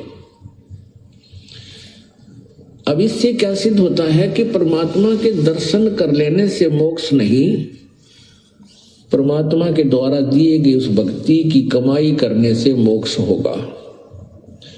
नहीं तो परमेश्वर 120 वर्ष रहे, जिनको अच्छी आत्माओं ने भी दे दर्शन किए, बुरा ने भी किए, जो उनके विरोधी थे, उन मार मार कर रहे थे उनके पीछे, उन्होंने भी दर्शन किए। दर्शन से मोक्ष नहीं है, परमात्मा के उस मंत्र से मोक्ष है। मोक्ष का मीन है कि जैसे हम परमात्मा ने हमें विधि बताई है वह कमाई कराएंगे, उस राम नाम के धन को जोड़ेंगे, उस भक्ति की शक्ति योग के बलते, भक्ति के बल से, उस राम नाम की कमाई की शक्ति से हम सतलोक जाएंगे। वहां जाकर के हम परमानेंट सुखी हो जाएंगे। उसको प्रभु प्राप्ति कहा जाता है। परमात्मा यहाँ आए, सभी को प्राप्त थे, दर्शन भी होते थे, लेकिन मोक्ष कोई नहीं, मुक्त कोई नहीं हुआ, क्योंकि हमने परमेश्वर के उस ज्ञान पर विश्वास नहीं किया, न उनके द्वारा दी गई भक्ति की साधना की। तो परमात्मा के नाम से मोक्ष होगा, केवल दर्शन मात्रता नहीं। तो उस समय देखा देखी में, भेड़ चाल में, कोऑर्डिनेटरों के कहने पर हिसार तारीखों पर जाने के बजाय अगर घर बैठकर ध्यान से सत्संग सुनते तो तुम्हारा भी भला होता, और सतगुरुदेव भगवान की कानूनी जो प्रक्रिया है उसमें भी बाधा उत्पन्न नहीं होती। लेकिन तुमने अपना भी काम बिगाड़ा और गुरुदेव के लिए भी परेशानी उत्पन्न कर दी। इसलिए परमात्मा कहते हैं बिना सोचे समझे जो करे पाछे सो पछताए, और काम बिगाड़े आपना और जग में होत असहाय। खुद की भी बेइज्जती और संसार में भी बड़ी हंसी करवाता है। कर लो दर्शन, ले लो मोक्ष। दर्शनों से मोक्ष मिलेगा। अगर दर्शनों से मोक्ष मिले तो संगत को तो कई साल हो गई दर्शन नहीं हो रहे, और जिस जेल में गुरुदेव भगवान बैठे वहां के कैदियों को तो सारा दिन दर्शन होते हैं। उन पुलिस वालों को तो दिन में कई कई बार दर्शन होते हैं। चले गए सारे सतलोक, वो तो पार हो गए होंगे सारे के सारे कैदी। ये हमारी मूर्खता है, मूर्खता। और जब तक ये मूर्खता संगत दिखाती रहेगी, भाई सतगुरु प्रसन्न नहीं होने वाला, सतगुरु प्रसन्न नहीं होने वाला। और अब इस 25/9/2025 वाली जमानत के कैंसिल होने के बाद जो वकील हैं वो कह रहे हैं हम हाई कोर्ट में जाएंगे। हाई कोर्ट में क्या करोगे भाई? हाई कोर्ट में जाके, अरे क्या करोगे हाई कोर्ट में जाके? ये कहते हैं हम जो भी करते हैं गुरु जी के आदेश से करते हैं, गुरु जी के आदेश के बिना हम आश्रम वाले एक कदम भी आगे नहीं बढ़ते। अरे तो गुरु जी से पूछ लो ना एक बार हाथ जोड़ के कि गुरु जी आप कब बाहर आओगे, उसी दिन आपकी जमानत लगाएं। क्यों बार बार जमानत लगा के कैंसिल करवा रहे हो? अरे गुरु जी से प्रार्थना कर लो ना, गुरु जी तो समर्थ हैं, भगवान है, अंतर्यामी है, उनको तो पता है। तो जमानत लगाने से पहले गुरु जी से पूछ लो, ताकि गुरु जी तुम्हें बता दें कि बेटा अब की बार जमानत नहीं मिलेगी, मैंने मेरी दिव्य दृष्टि से देख लिया है। क्योंकि हिसार जेल में बैठकर जब गुरु जी ये देख सकते हैं कि कौन गुरुद्रोही है, तो गुरु जी ये नहीं देख सकते कि मेरी जमानत होगी कि नहीं होगी। और जब गुरु जी कहते हैं कि हाँ भाई अब की बार मैंने देख लिया मेरी जमानत होगी, अरे तो उसी दिन जमानत लगाओ ना। क्यों बार बार जमानत का ड्रामा कर रहे हो तुम? क्यों नादान संगत को मूर्ख बना रहे हो तुम? होशियार बन रहे हो कि हम गुरु जी के पक्ष में हैं, हम गुरु जी को बाहर निकालना चाहते हैं, देखो हम गुरु जी की जमानत लगा रहे हैं, और रुकवा भी देते हो। तो भाई हाईकोर्ट में जाके क्या करोगे? पहले गुरु जी से अर्ज कर लो, गुरु जी से प्रार्थना कर लो। अगर तुम्हारे दिमाग में ये बात नहीं आई है तो अरे वकीलों, तुम गुरु जी के पास तो जाते हो मिलने।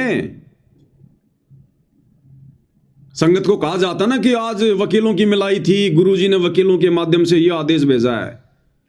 अरे तो भाई वकीलों, हिसार जेल में जाओ, तुम्हें विधि बता रहे हैं, हिसार जेल में जाओ, सतगुरु जी को दंडवत प्रणाम करो, उनसे अर्ज करो, विनती करो। लेकिन तुम दंडवत प्रणाम नहीं करोगे, तुम्हारी काली पैंट सफेद शर्ट मिट्टी में गंदी हो जाएगी। भाई आसपास के लोग देखेंगे तो क्या कहेंगे? ओहो, ये वकील भी संत रामपाल जी को दंडवत कर रहा है।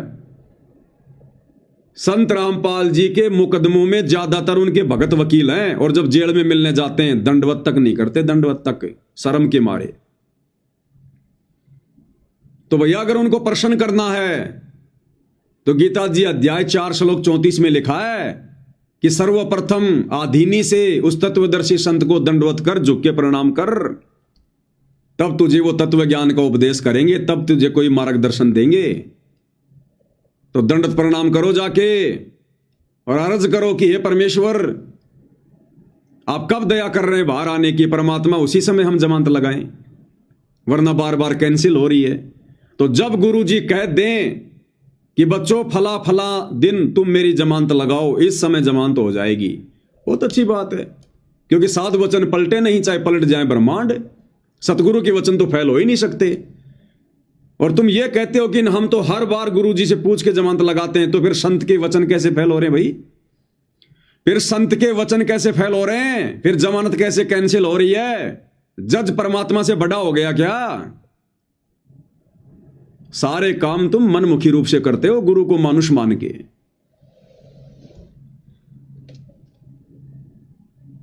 और ना भाई और बहनों ये सत्संग सुनते, अगर ये जेल से आने वाले विशेष संदेश भी ध्यान से सुन लेते ना, जिस प्रकार से हम सत्सेवक भाई बहनों ने सुने ध्यान से, तो काफी कुछ समस्या हल हो जाती। बार बार इनको जमानत लगाने की जरूरत ही ना पड़ती, एक ही जमानत में काम हो जाता, एक ही जमानत में। गुरुदेव भगवान ने क्या कहा हिसार जेल से आने वाले विशेष संदेश में? अपने जेल में रहने के विषय में, क्यों गए हैं, किसने भेजा है और कब बाहर आएंगे। गुरुदेव कह रहे हैं किसी और का ब्योत नहीं है जो इस दास को जेल में बैठा दे। अपने आप को छुपाते हुए कह रहे हैं उस कबीर भगवान का आदेश है, उनकी रजा से मैं जेल में बैठा हूं, और जब उनकी दया होगी तभी मैं बाहर आऊंगा। फिर तुम क्यों बार बार जमानत लगा रहे हो? गुरुजी से तुम ये अर्ज करो कि गुरुजी आप अपने कबीर भगवान को प्रसन्न करो। हमें यह बता दो कि कब आपकी जमानत होगी। लेकिन भैया कबीर भगवान कब प्रसन्न होगा? आप लोगों के अनुसार सतगुरु रामपाल जी पर कबीर भगवान कब प्रसन्न होगा? वो तो प्रसन्न ही है, लेकिन गुरु कब प्रसन्न होगा? जब संगत अपने गुरु को प्रसन्न करने वाले कार्य करेगी। तो क्या कह रहे हैं गुरुदेव भगवान? क्या तुम ये सत्संग नहीं सुनते? गुरुदेव कह रहे हैं उस परमात्मा के हुक्म से, उनके आदेश से बैठा हूं। उन्होंने मौका दिया मुझे जेल में बैठने का, उनके आदेश से, और जब उनका आदेश होगा तभी बाहर आऊंगा। फिर क्यों जमानत पे जमानत, जमानत पे जमानत? क्यों भक्तों का पैसा बर्बाद कर रहे हो इन कोर्टों में जमानत लगवा के? क्यों संगत को मूर्ख बना रहे हो? गुरुजी आ रहे हैं, गुरुजी आ रहे हैं, गुरुजी आ रहे हैं। क्या कह रहे हैं परमात्मा? आपको समझाने के लिए, आपकी बुद्धि का विकास करने के लिए ये रह के सत्संग सुनाए जा रहे। आप इनको बहुत गौर से सुना करो। गौर से एक तो बात देखो, थोड़ा सा विचार करो। अब सुनो। अब परमात्मा की रजा हुई दास को कहाँ रखा गया है? जेल में। ये उर्स का आदेश है, किसी और का ब्योत नहीं। ऐसा कुछ करते। अब परमात्मा की रजा हुई दास को कहाँ रखा गया है?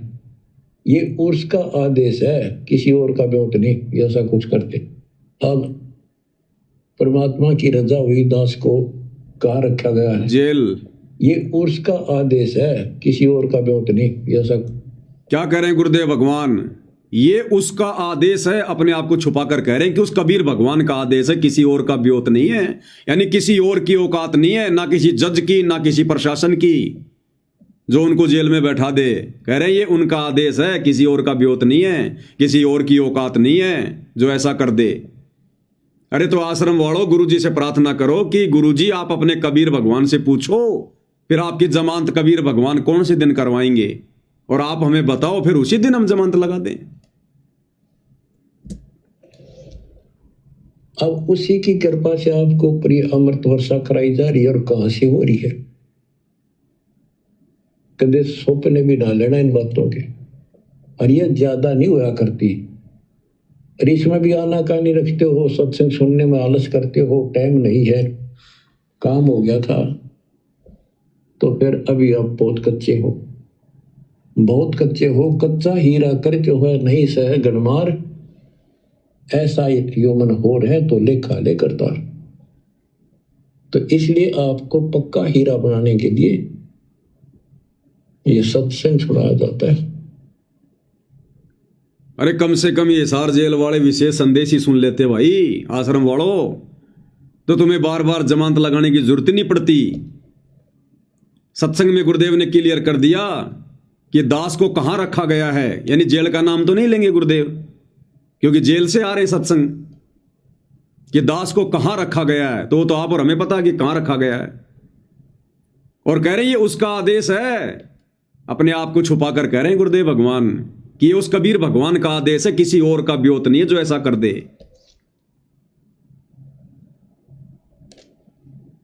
हाई कोर्ट में जमानत लगाएंगे, तुम चाहे सुप्रीम कोर्ट में चले जाओ, तुम चाहे इंटरनेशनल कोर्ट में चले जाओ, जब तक ये भगवान प्रसन्न नहीं होगा।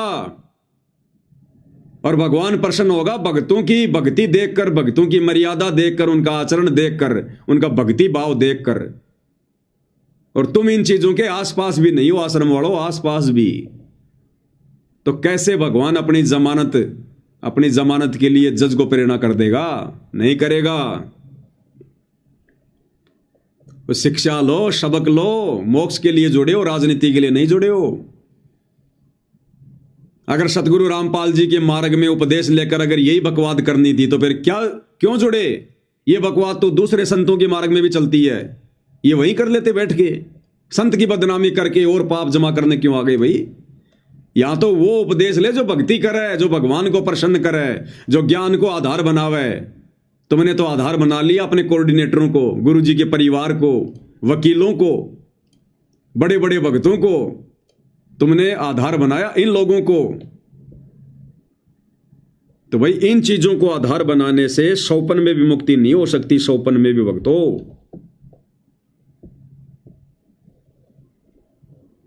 अब तुम्हें किस विधि से समझाएं?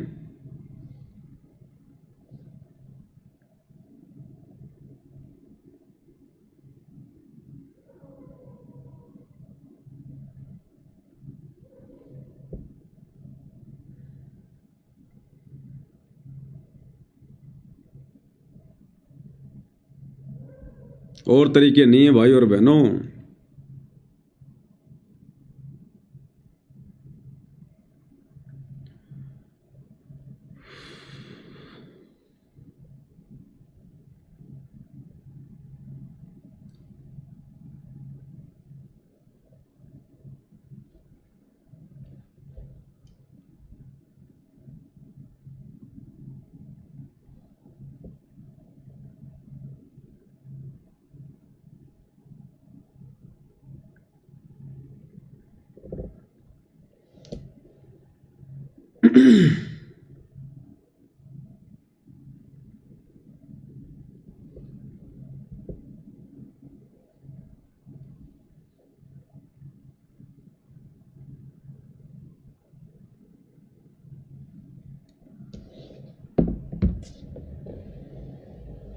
हम सत्सेवक भाई बहनों ने तो एक शब्द के माध्यम से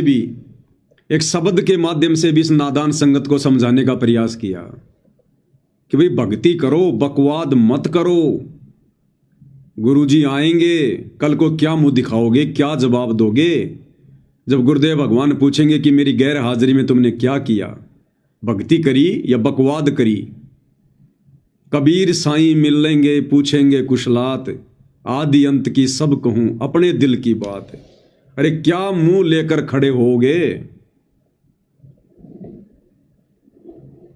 अरे गुरु को हिसार जेल से बाहर आने के लिए वो कहां रहेंगे? उसके लिए उनको मकानों की जरूरत नहीं है जो तुम 5-5 मंजिल की बिल्डिंग बना रहे हो।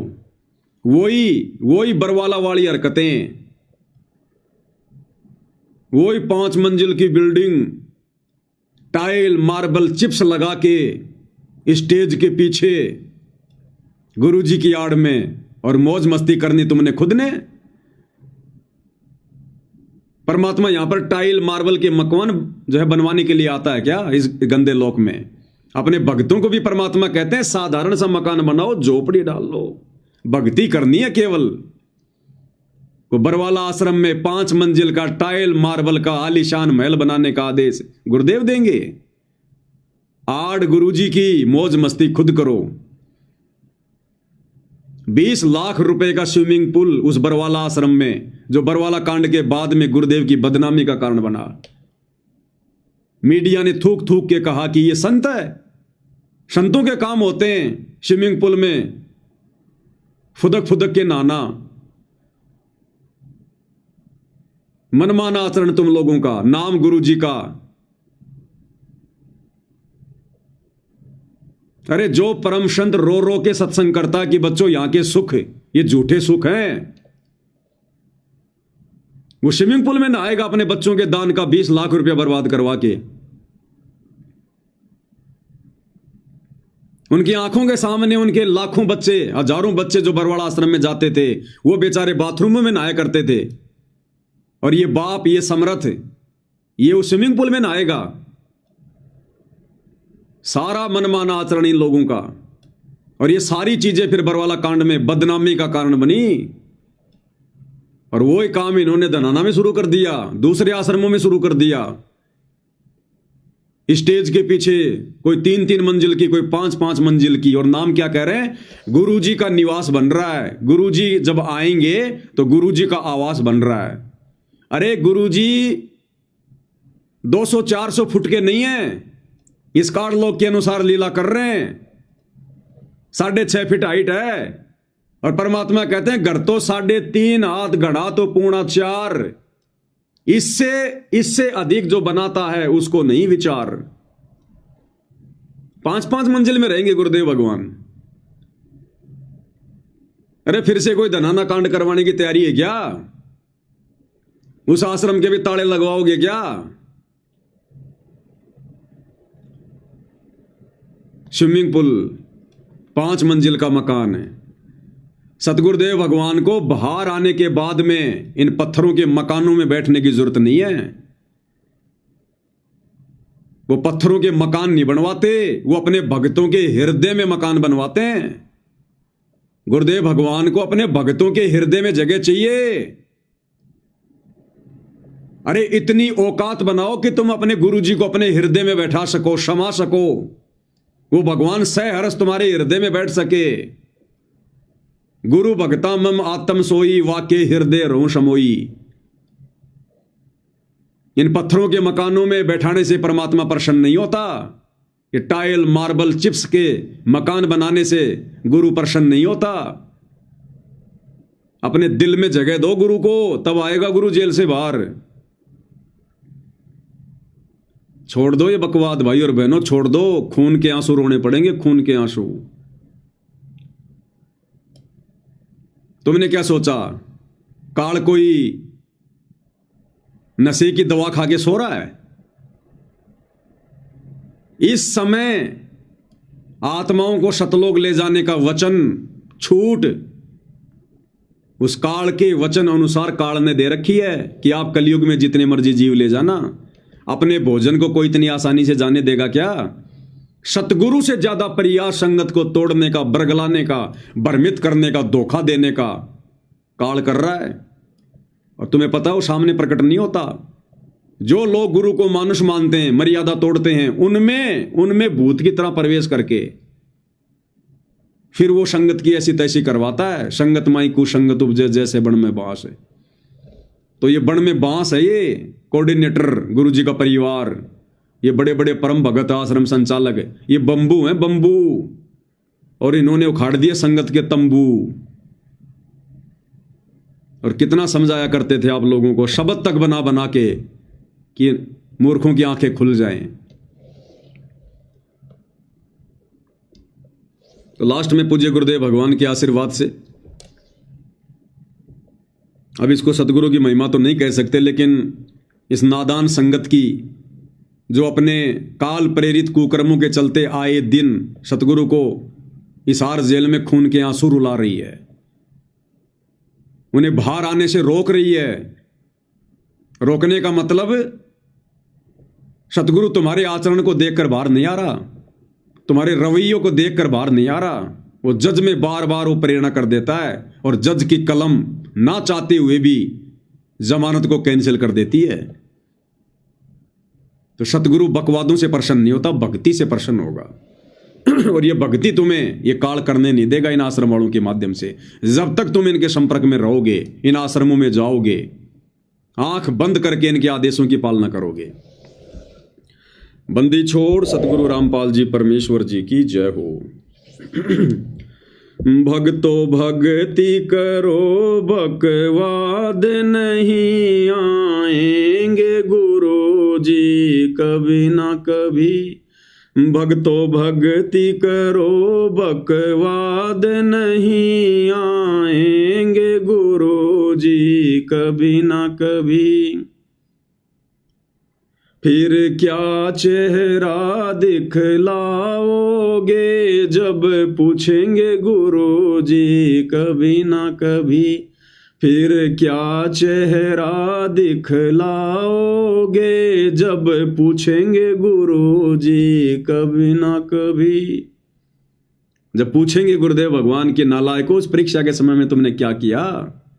मैं तुम्हारी परीक्षा ले रहा था जेल में बैठकर। मैं कोई बेबस और लाचार नहीं था जो मेरे को जेल की 4 दीवारियों ने बांध के रखा हुआ था। फिर क्या जवाब दोगे अपने इन तमाम वर्तमान कुकर्मों को लेकर? भक्तो भक्ति करो, बकवाद नहीं आएंगे गुरु जी कभी ना कभी। फिर क्या चेहरा दिखलाओगे जब पूछेंगे गुरु जी कभी ना कभी। तूने दान दिया, चाहे खून दे चाहे वोट दिया हो, कभी ना कभी। रक्तदान रक्तदान, दे दान दे दान, अरे ये दे उस भगवान ने हमें दान में दी है भक्ति करने के लिए, तुम अधिकारी नहीं हो ये दे दान करने का, रक्त दान करने का। जिसको रक्त चाहिए सतगुरु से नाम उपदेश लेके भक्ति करे, बिना रक्त के परमात्मा शरीर चला देगा। तुम क्यों अपना खून बहा रहे हो फालतू में? एक तरफ तो ये आश्रम वाले तुम्हें दान धर्म से चूस रहे, ऊपर से तुम्हारा खून निकलवा रहे, फिर भी तुम्हारी समझ में नहीं आ रहा। Blood donation camp, blood donation camp, किनको चढ़ेगा वो खून? बकवादियों को। तुम्हारा खून चढ़वाकर जीवन प्राप्त करके और बकवाद करेगी दुनिया, और दोषी बनोगे तुम। क्या आवश्यकता तुम्हें दे दान करने की? यही फंसा लेगा काल। मर गए, दे दान कर दिया, तुम्हारी वो किडनी निकाल ली गई। और किडनी ज्यादातर ये किसको चढ़ाई जाती है? शराबी को, जो शराब पी पी के नशा कर करके किडनियां खराब कर लेता है। पैसों के लोगों के पास कमी नहीं, 50-50 लाख रुपए दे के लोग अपनी नई किडनी चेंज करवा लेते हैं। अब ऐसे कोई नशेड़ी, कोई वो गंजेड़ी, कोई शराबी पी पी के शराब, किडनियां खराब, हॉस्पिटल में जाएगा, डॉक्टर से कहेगा डॉक्टर साहब देखो, डॉक्टर कहेगा भैया किडनियां खराब हैं। क्या करूं जी? भैया 40 लाख रुपए लगेंगे, किडनी की व्यवस्था हो जाएगी, कर दो जी चेंज। अरे लाओ रे वो भक्तों की किडनी, नाम थोड़ी लिखा हुआ है। तुम्हारी किडनी चढ़ेगी उस नशेड़ी को, और जब तक जिएगा 10-5 साल खूब शराब पिएगा और अपने कर्म फोड़ेगा, और तुम्हारे भी कर्म फूटेंगे साथ में, क्योंकि तुम उसके कर्म फुड़वाने के लिए उसको किडनी दे गए तुम। अरे दान सुपात्र को दिया जाता है, कुपात्र को नहीं दिया जाता। दान चाहे खून का हो, चाहे किडनी का हो, चाहे पैसे का हो। क्या आवश्यकता तुमने? अरे भक्तों को तो किडनी चढ़ती नहीं है, जो भक्ति करेगा उसको तो किडनी की जरूरत ही नहीं है। उसके तो खराब होगी तो भी परमात्मा ठीक कर देगा। वेदों में लिखा परमात्मा यदि साधक के अंग भी खराब हो गए उनको भी ठीक कर देगा। तो भक्तों को तो तुम्हारी ये किडनी चाहिए नहीं, और जगत वालों को नालायक को तुम क्यों दे रहे हो बकवाद करने के लिए? फिर दुनिया भक्ति करेगी? अरे दुनिया भक्ति करेगी क्या फिर? ये काल ऐसे कर्म फोड़ता है, ऐसे।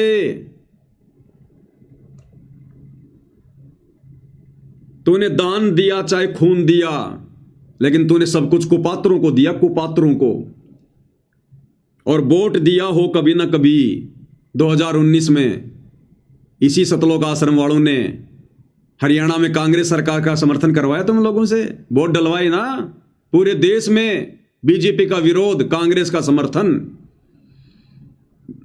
गुरुजी का आदेश बता दिया, और हरियाणा में उस व्यक्ति का समर्थन करवाया भक्तों से, उस व्यक्ति को वोट डलवाए, भूपेंद्र सिंह हुड्डा को, जिसको गुरुदेव भगवान ने करोथा कांड का मुख्य दोषी बताया।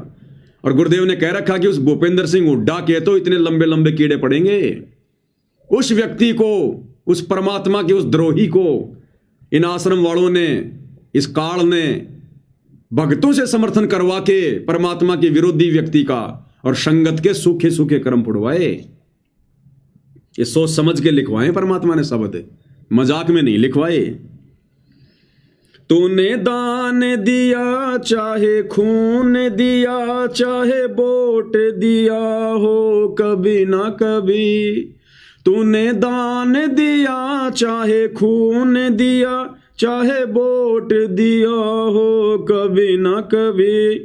देना होगा जवाब तुझे यहीं का यहीं, आएंगे गुरुजी कभी ना कभी।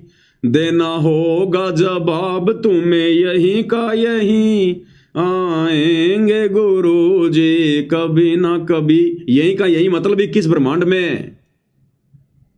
जब जाओगे ना धर्मराज के दरबार में, वहां हिसाब मांगेगा कि बेटा तू कौन होता है दे दान करने वाला। गरीबदास जी कहते हैं पिंड प्राण जिन दीने दाना, गरीबदास जाकू कुर्बाना। कि उस कबीर भगवान ने ये पिंड, ये शरीर मुझे दान में दिया भक्ति के लिए। अरे तू कौन होता है उस परमात्मा के द्वारा दिए गए इस शरीर को दान करने का? तू अधिकारी है क्या? देना होगा जवाब तुझे यहीं का यहीं, उस धर्मराय के दरबार में।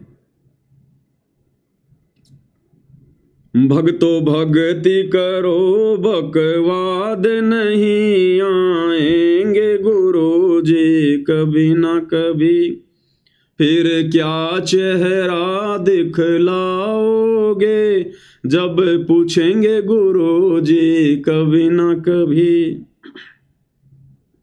क्यों नाम लिया गुरु ज्ञान लिया, क्यों नाम गुरु का बदनाम किया, क्यों नाम लिया क्यों ज्ञान लिया, क्यों नाम गुरु का बदनाम किया। आधार ज्ञान को बनाया ही नहीं, आएंगे गुरु जी कभी ना कभी। आधार ज्ञान को बनाया ही नहीं, आएंगे गुरु जी कभी ना कभी। अरे क्यों नाम लिया, क्या तुमने ये ज्ञान सुना? अगर ये सारे उल्टे कुकर्म करके गुरु जी की बदनामी ही करवानी थी तो स्टेडियम बनवा दिया, राजनीति कर रहे हो। 2019 में पूरे देश में इन आश्रम वालों ने भक्तों से कांग्रेस का समर्थन करवाया, कांग्रेस को वोट डलवाए।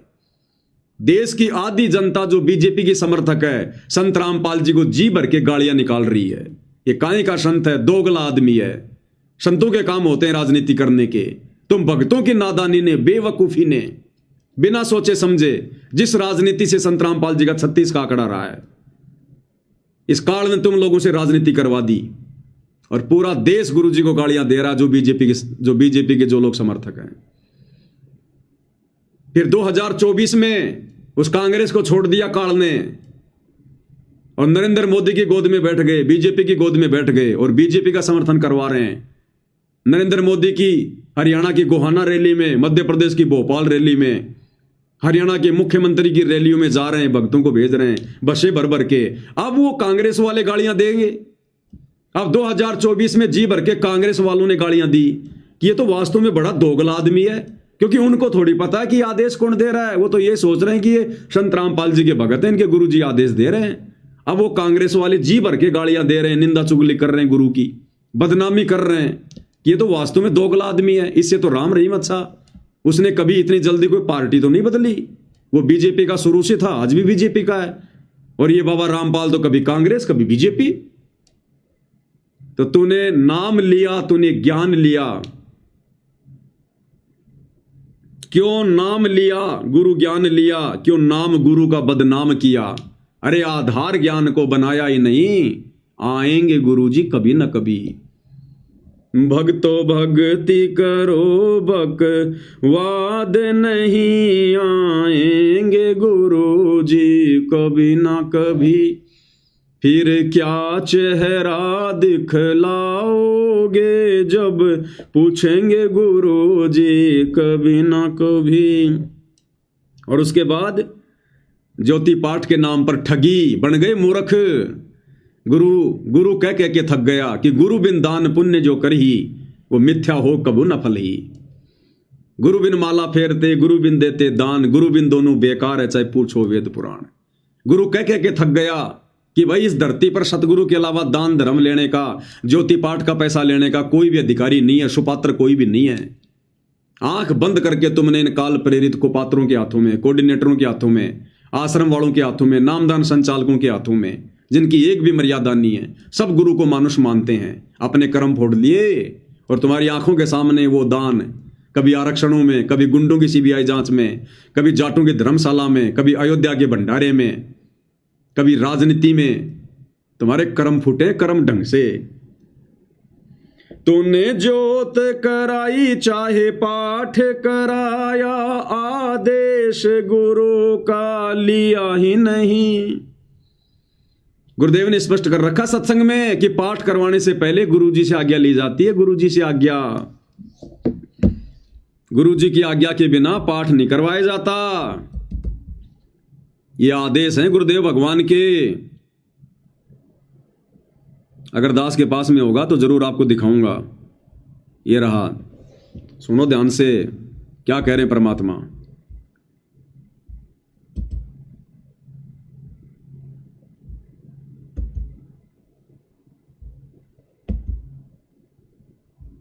बिन दान पुण्य जो करे।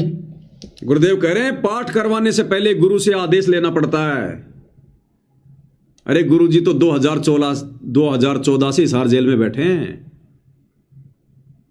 और कई लाखों भक्तों ने पाठ करवाए, ज्योतियां करवाई है। और कितने लोग गए हिसार जेल में आदेश लेने के लिए? कितने लोग गए गुरुजी से हिसार जेल में आदेश लेने के लिए कि गुरुजी इन आश्रमों में इन भक्तों को पाठ करवाएं या ना करवाएं? बस मूर्ख बना दिया पीले पर्चे दिखा दिखा के, नकली ऑडियो एआई से बना बना के। अब तो सरेआम फिल्में बना रहे हैं एआई से। अरे अब तो विश्वास करो, तुम्हें किस कदर ठग लिया काल ने। तो 25 मिनट की फिल्म एआई वाली, अब भी तुम्हारी आंखें नहीं खुली। उस 25 मिनट की फिल्म में सीधा सीधा पूरा वीडियो एआई से बनाया गया। गुरुजी की आवाज हूबहू, जो मर्जी बुलवाया गया गुरुजी से, जो मर्जी। अब भी तुम्हारी आंखें नहीं खुल रही। ऐसे ही तुम्हारे को ऑडियो वीडियो के नाम से मूर्ख बनाया जा रहा है। उस वीडियो में देखो किस प्रकार से एआई से गुरुजी की आवाज में क्या कहलवाया गया। वो चाय की दुकान वाला कह रहा है कि महाराज जी चाय समोसा लगा दूं। संत रामपाल जी की आवाज में एआई से हूबहू क्या कहलवाया जा रहा है? हाँ हाँ लगा दो भगत जी, चाय समोसा लगा दो। संत रामपाल जी महाराज स्कूटर को रास्ते में एक चाय की दुकान के पास रोक देते हैं। राम राम महाराज जी। राम राम भगत जी। महाराज जी चाय समोसा लगा दूं? हाँ भगत जी लगा दीजिए। सुन लिया? ये काल आने वाले समय में तुम्हारा चाय समोसा लगाएगा, तुम्हारा नाश्ता करेगा, तुम्हारा, क्योंकि इसने अपना काम पूरा कर लिया। तुम्हारी मर्यादा तुड़वा दी, गुरु की नजरों से तुम्हें नीचे गिरा दिया। अब तुम कितने शाणे बन जाओ, अब तुम काल की खुराक हो, काल की खुराक। गुरु के दिल से उतरे वो शब्द बिहुना होए, उसको काल घसीट ही राख सके ना कोई। अब ये बनेगी तुम्हारे साथ में। तो ऐसे तुम्हें मूर्ख बनाया गया एआई से ऑडियो वीडियो बना बना के, तुम्हें लाइव दिखा दिखा के। और क्या कह रहे हैं परमात्मा? पाठ करवाने से पहले गुरु की आज्ञा लेनी चाहिए। क्या तुमने गुरुदेव के इस आदेश की पालना की? कितने लोग गए हिसार जेल में ये पूछने के लिए कि गुरुजी हम पाठ करवाएंगे ना करवाएं? सब भेड़ चाल में। कोऑर्डिनेटर ने कह दिया, पीला पर्चा निकाल दिया, नकली एआई से ऑडियो आ गई, बच्चों पाठ करो, दान करो, मेरी आत्मा बहुत खुश हो रही है। अगर इतनी गुरुदेव की आत्मा खुश होती तुम भक्तों से, तो कब के आ जाते बाहर हिसार जेल से। जमानत की भी जरूरत नहीं पड़ती, कब के आ जाते। वो भगवान तो अपने बच्चों से मिलने के लिए वो तड़प रहा है, लेकिन बच्चे इस लायक नहीं हैं कि बाप उनको अपने गले से लगा सके। बच्चे अभी बदबू मार रहे हैं, बदबू, काल की गंदगी में सने हुए हैं। सत्संग नहीं सुने संगत ने। ये सत्संग क्यों दिए भगवान ने? गांव गांव जाकर लोगों की गालियां खा खा के। सत्संग ही भक्ति का मूल है। और ये सत्संग तो ना तुमने पहले सुने, ना तुम लोगों को वर्तमान में इन आश्रमों में सत्संग सुनने दिए जा रहे। तो क्या कह रहे हैं परमात्मा पाठ के विषय में कि पाठ करवाने से पहले गुरु की आज्ञा लेनी चाहिए। बिन दान पुण्य जो कर ही मिथ्या होवे कभू ना फरही। बिना गुरु के जो दान करते हैं मिथ्या जावे, वो कभी नहीं फलेगा।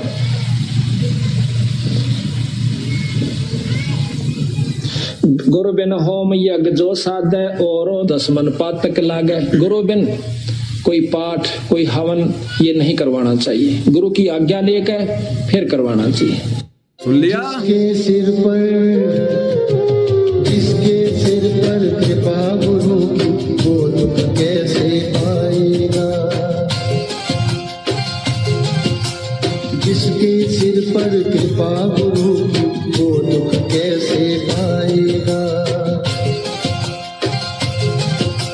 नाम गुरु जी का जप लेगा, नाम गुरु जी का जप लेगा, जीवन सफल बनाएगा। जिसके सिर पर कृपा गुरु की, वो दुख कैसे पाएगा। जिसके सिर पर कृपा गुरु की, वो दुख कैसे पाएगा।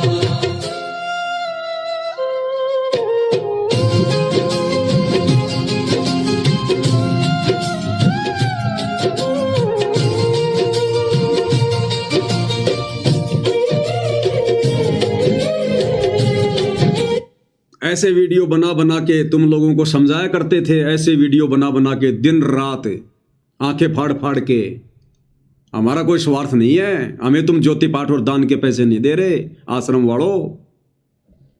हर प्रकार से परमात्मा ने वीडियो बनवा बनवा के तुम्हारी आंखें खुलवानी चाहिए, लेकिन परमात्मा कहते हैं गधे की आंख में अगर कोई घी डालता है ना तो गधा सोचता है कि मेरी आंख फोड़ना चाह रहा है, क्योंकि उसमें इतनी बुद्धि होती है, इतनी, जिसकी जितनी बुद्धि उतना ही समाए, उसका बुरा मत मानियो, बेचारा अधिक कहां से लाए।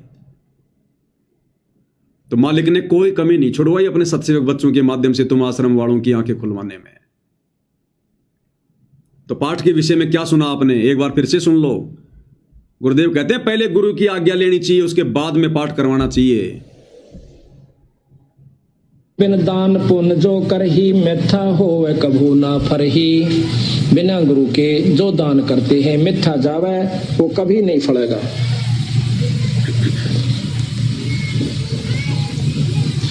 गुरु बिन होम यज्ञ जो साधे औरो 10 मन पातक लागे। गुरु बिन कोई पाठ कोई हवन ये नहीं करवाना चाहिए, गुरु की आज्ञा लेकर फिर करवाना चाहिए।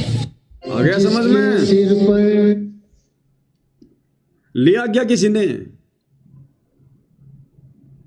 नाम लेने के बाद में 90% ने तो साक्षात गुरु का चेहरा भी नहीं देखा अभी तक है, और पाठ करवा दिए, ज्योतियां करवा दी, और वो कुपात्र तुम्हारे पैसों पर ऐश कर रहे हैं, तुम्हारे कर्म फुड़वा रहे हैं, आरक्षणों में दे दे के, गुंडों की सीबीआई जांच में दे दे के, राजनीति में लगा लगा के।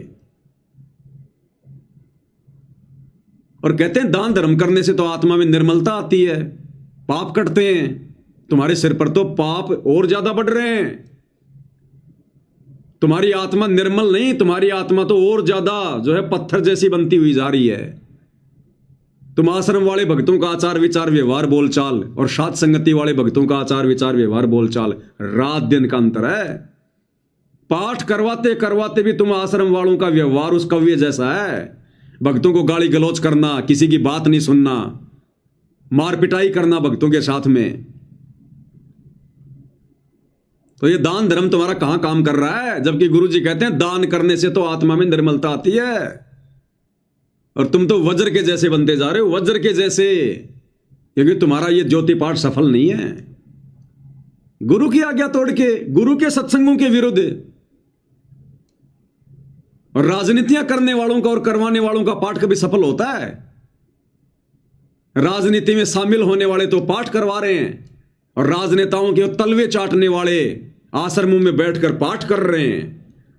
बहुत जल्दी जाओगे दोनों स्वर्ग में, बहुत जल्दी। स्पेशल विमान आएगा तुम्हारे लिए तो सतलोक से, स्पेशल।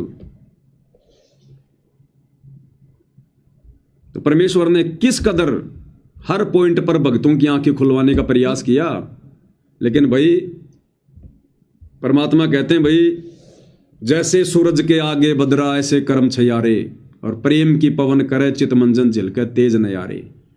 तो प्यार की पवन नहीं चली तुम्हारी, तुम्हारे पाप कर्म नहीं कटे भाई। तो ये दान धर्म भी तुम लोगों ने सोच समझ के नहीं दिया, ज्ञान की कमी के कारण।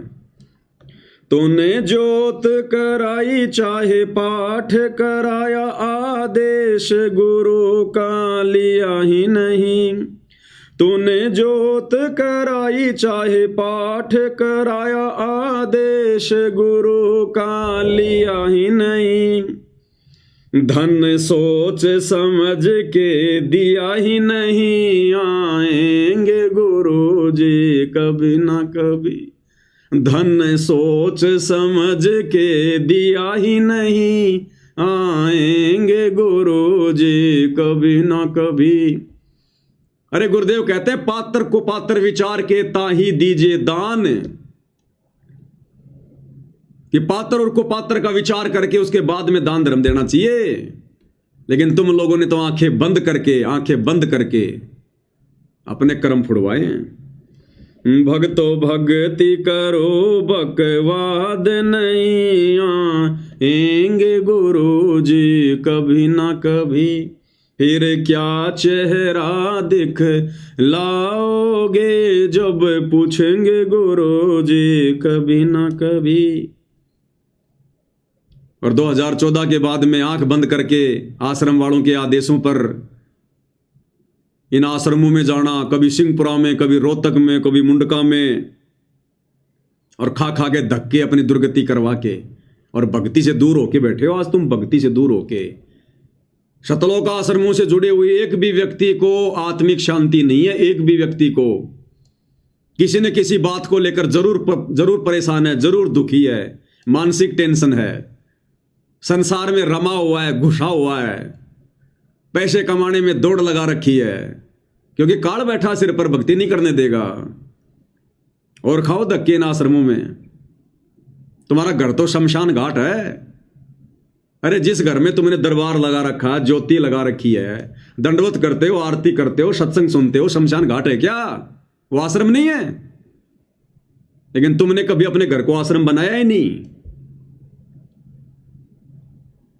और तारीखों पे जा जाके तुमने क्या ड्रामे किए वो तुमने देख लिए। जज का रवैया। पेशी पे गया ना मुंडका गया, रोहतक में धक्के खाए ही नहीं। धनाना से पहले इनका रोहतक में आश्रम था, सिंहपुरा में, और दिल्ली के मुंडका में तो अभी भी है, और तारीखों पर ये भेजाए करते थे। पेशी पे गया ना मुंडका गया, रोहतक में धक्के खाए ही नहीं। पेशी पे गया ना मुंडका गया, रोहतक में धक्के खाए ही नहीं। गुरु दिल से दूर कभी हुआ नहीं, नहीं आएंगे गुरु जी कभी ना कभी। गुरु दिल से दूर कभी हुआ ही नहीं, आएंगे गुरु जी कभी ना कभी। अब यहां पर सत्सेवकों ने समझदारी दिखाई कि हमने तुम लोगों की तरह उन तारीखों पर, उन पेशियों पर धक्के नहीं खाए, उन आश्रमों में जा जाके धक्के नहीं खाए, दान धर्म के नाम पर नहीं लुटे, कुपात्रों को देकर अपने कर्म नहीं फोड़े। और हमारा गुरु तो सदा हमारे दिल में बसता है। घटी में गंगा, घटी में जमुना, घटी में जगदीश। गुरु भगता मम आत्म सोई, वाके हृदय रो सोई। जो गुरु के पक्के भगत हैं, परमात्मा उनके हृदय में निवास करता है।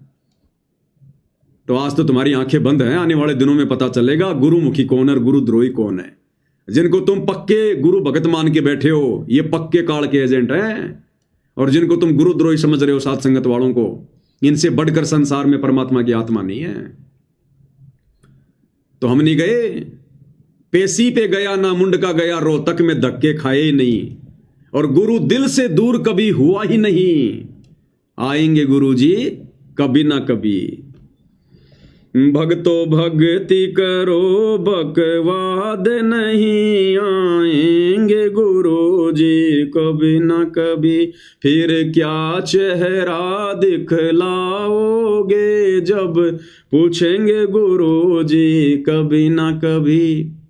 और आगे परमात्मा ने जो लिखवाया आज से 3 साल पहले, ये 3 साल हो गए शब्द को लिखे हुए, जब दास हिसार जेल में था।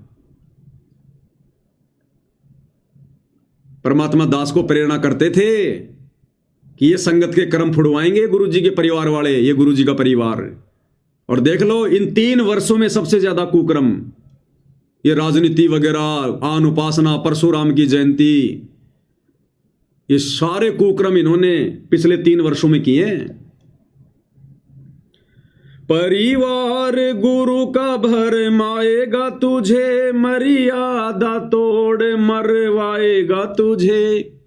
परिवार गुरु का भरमाएगा तुझे, मर्यादा तोड़ मरवाएगा तुझे। तुझे दूर गुरु से करवाएगा यही, आएंगे गुरु जी कभी ना कभी। तुझे दूर गुरु से करवाएगा यही, आएंगे गुरु जी कभी ना कभी। आज वो ही हो गए 100%। गुरु के परिवार ने भ्रमित किया और गुरु से दूर करवा दिया।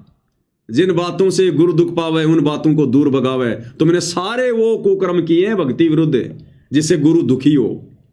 और इन काल एजेंटों ने, गुरु जी के परिवार ने, तुम नादान संगत वालों को गुरु से दूर करवा दिया। अरे संध्या आरती पढ़ते हो, किरत गनी भूले नरलोई, और जा घट निश्चय नाम ना होई। जो कृतज्ञ व्यक्ति होता है ना, कौन होता है? जो गुरु के द्वारा किए गए उपकारों को भुला दे।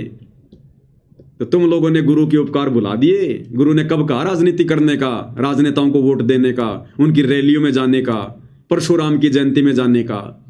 अरे गुरु तो कहते हैं 100 वर्ष सतगुरु की पूजा, एक दिन अनुपासी, वो अपराधी आत्मा पड़े काल की फांसी।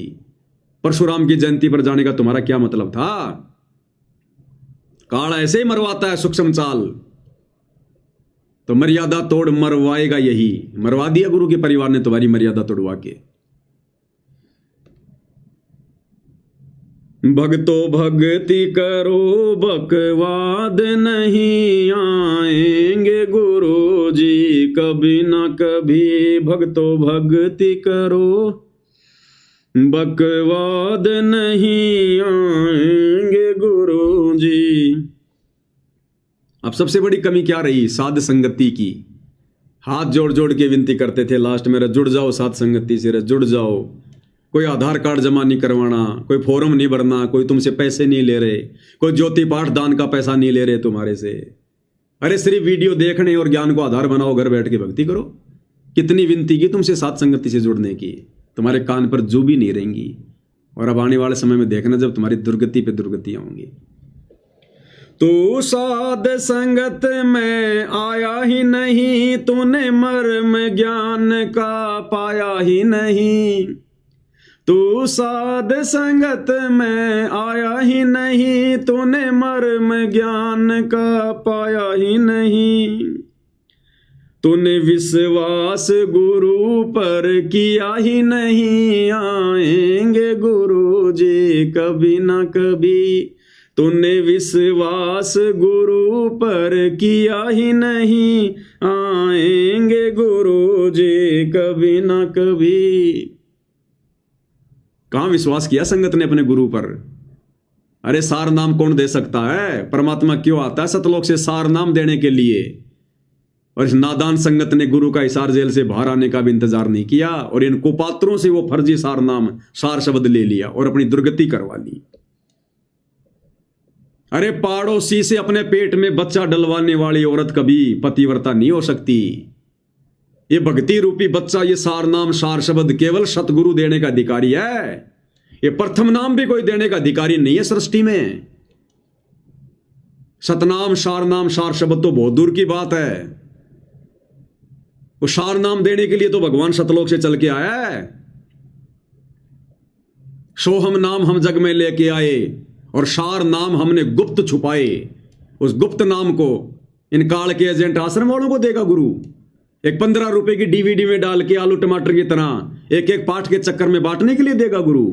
क्या गुरु इनके आचरणों से वाकिफ नहीं है? गुरु को पता नहीं है इन लोगों का। इनके असंख्य जन्मों की कुंडली का पता गुरु को। यह छटनी का समय था, परीक्षा का समय था, बहुत सोच समझ के निर्णय लेना था। इन्होंने तो बकवाद करनी थी काल प्रेरणा से, और सतगुरु ने भी भक्तों की परीक्षा लेनी थी कि कौन मेरे ज्ञान को समझा। और पड़ोसियों से जाके पेट में बच्चा डलवा लिया। अब वो बच्चा किसका कहलाएगा? अरे वेश्या के बच्चे को कौन अपना नाम देता भाई? वेश्या के बच्चे को कोई अपना नाम देता है क्या? तुम्हारी वो दुर्गति कर दी इन आश्रम वालों ने। 2014 बरवाला कांड के बाद ये सार नाम और सार शब्द जिन जिन लोगों ने लिया है, प्रथम नाम और सतनाम तक तो कोई बात नहीं, लेकिन सार नाम और सार शब्द जिन जिन लोगों ने लिया है उन्होंने अविश्वास प्रकट किया है कि ना जाने गुरु जी आएंगे कि नहीं आएंगे। अरे गुरु फिर यहां पर बाजरे की रखवाली करने आता है क्या? भेड़ बकरियां जो है चराने आता है क्या? अरे सारनामे तो देने आता है जो संसार में नहीं होता। भक्ति के मंत्रों का आविष्कार करके अपने भक्तों को देने तो आता है। वेद नहीं पढ़े क्या? जब गुरुजी ने पढ़ाए सो रहे थे क्या? अविश्वास प्रकट किया तुम लोगों ने, अविश्वास, गुरु का विश्वास तोड़ दिया तुम लोगों ने। और कहते हैं काठ की हांडी केवल एक बार चढ़ती है, दोबारा नहीं। बहुत समझाया था भाई, रो रो के समझाया करते थे। इन आश्रम वालों की गालियां खा खा के, इनके लठ खा खा के तुम्हें समझाया, जेल जा जा के तुम्हें समझाया, फिर भी तुम्हारी आंखें नहीं खुली आश्रम वालों, अंध भक्तों। अब तो तुम्हारा सब कुछ बर्बाद हो चुका है, सब कुछ। फिर भी तुम्हारे पास में समय है, जब तक गुरुदेव भगवान जेल से बाहर नहीं आते हैं। भगत बन के दिखा दो अपने भगवान को। जितनी तुमने मूर्खता की है, जितनी तुमने गलतियां की हैं जाने अनजाने में, नाक रगड़ रगड़ के माफी मांग के, और इन आश्रम वालों से सवाल जवाब करो। मुंह करके भी मत सो इन आश्रमों की तरफ जब तक सतगुरु रामपाल जी भगवान बाहर ना आ जाए। 1 रुपया मत दो इनको पात्रों को काट के, एजेंटों को अपने घर पे रखो। गुरु के आने के बाद देना, संकल्प कर लो। सतगुरु तुम्हारे नोट के, उन कागज के टुकड़ों का भूखा नहीं है। जिसने 21 ब्रह्मांड काल को भीख में दे रखे हैं, वो तुम्हारे पाठ का भूखा है क्या? कहते हैं साधु भूखा भाव का, धन का भूखा नहीं। जो कोई धन का भूखा वो साधु भी नहीं। धन के भूखे तो ये आश्रम वाले थे जिन्होंने तुम्हारे को चूस लिया, तुम्हारे को चूसे हुए आम की तरह।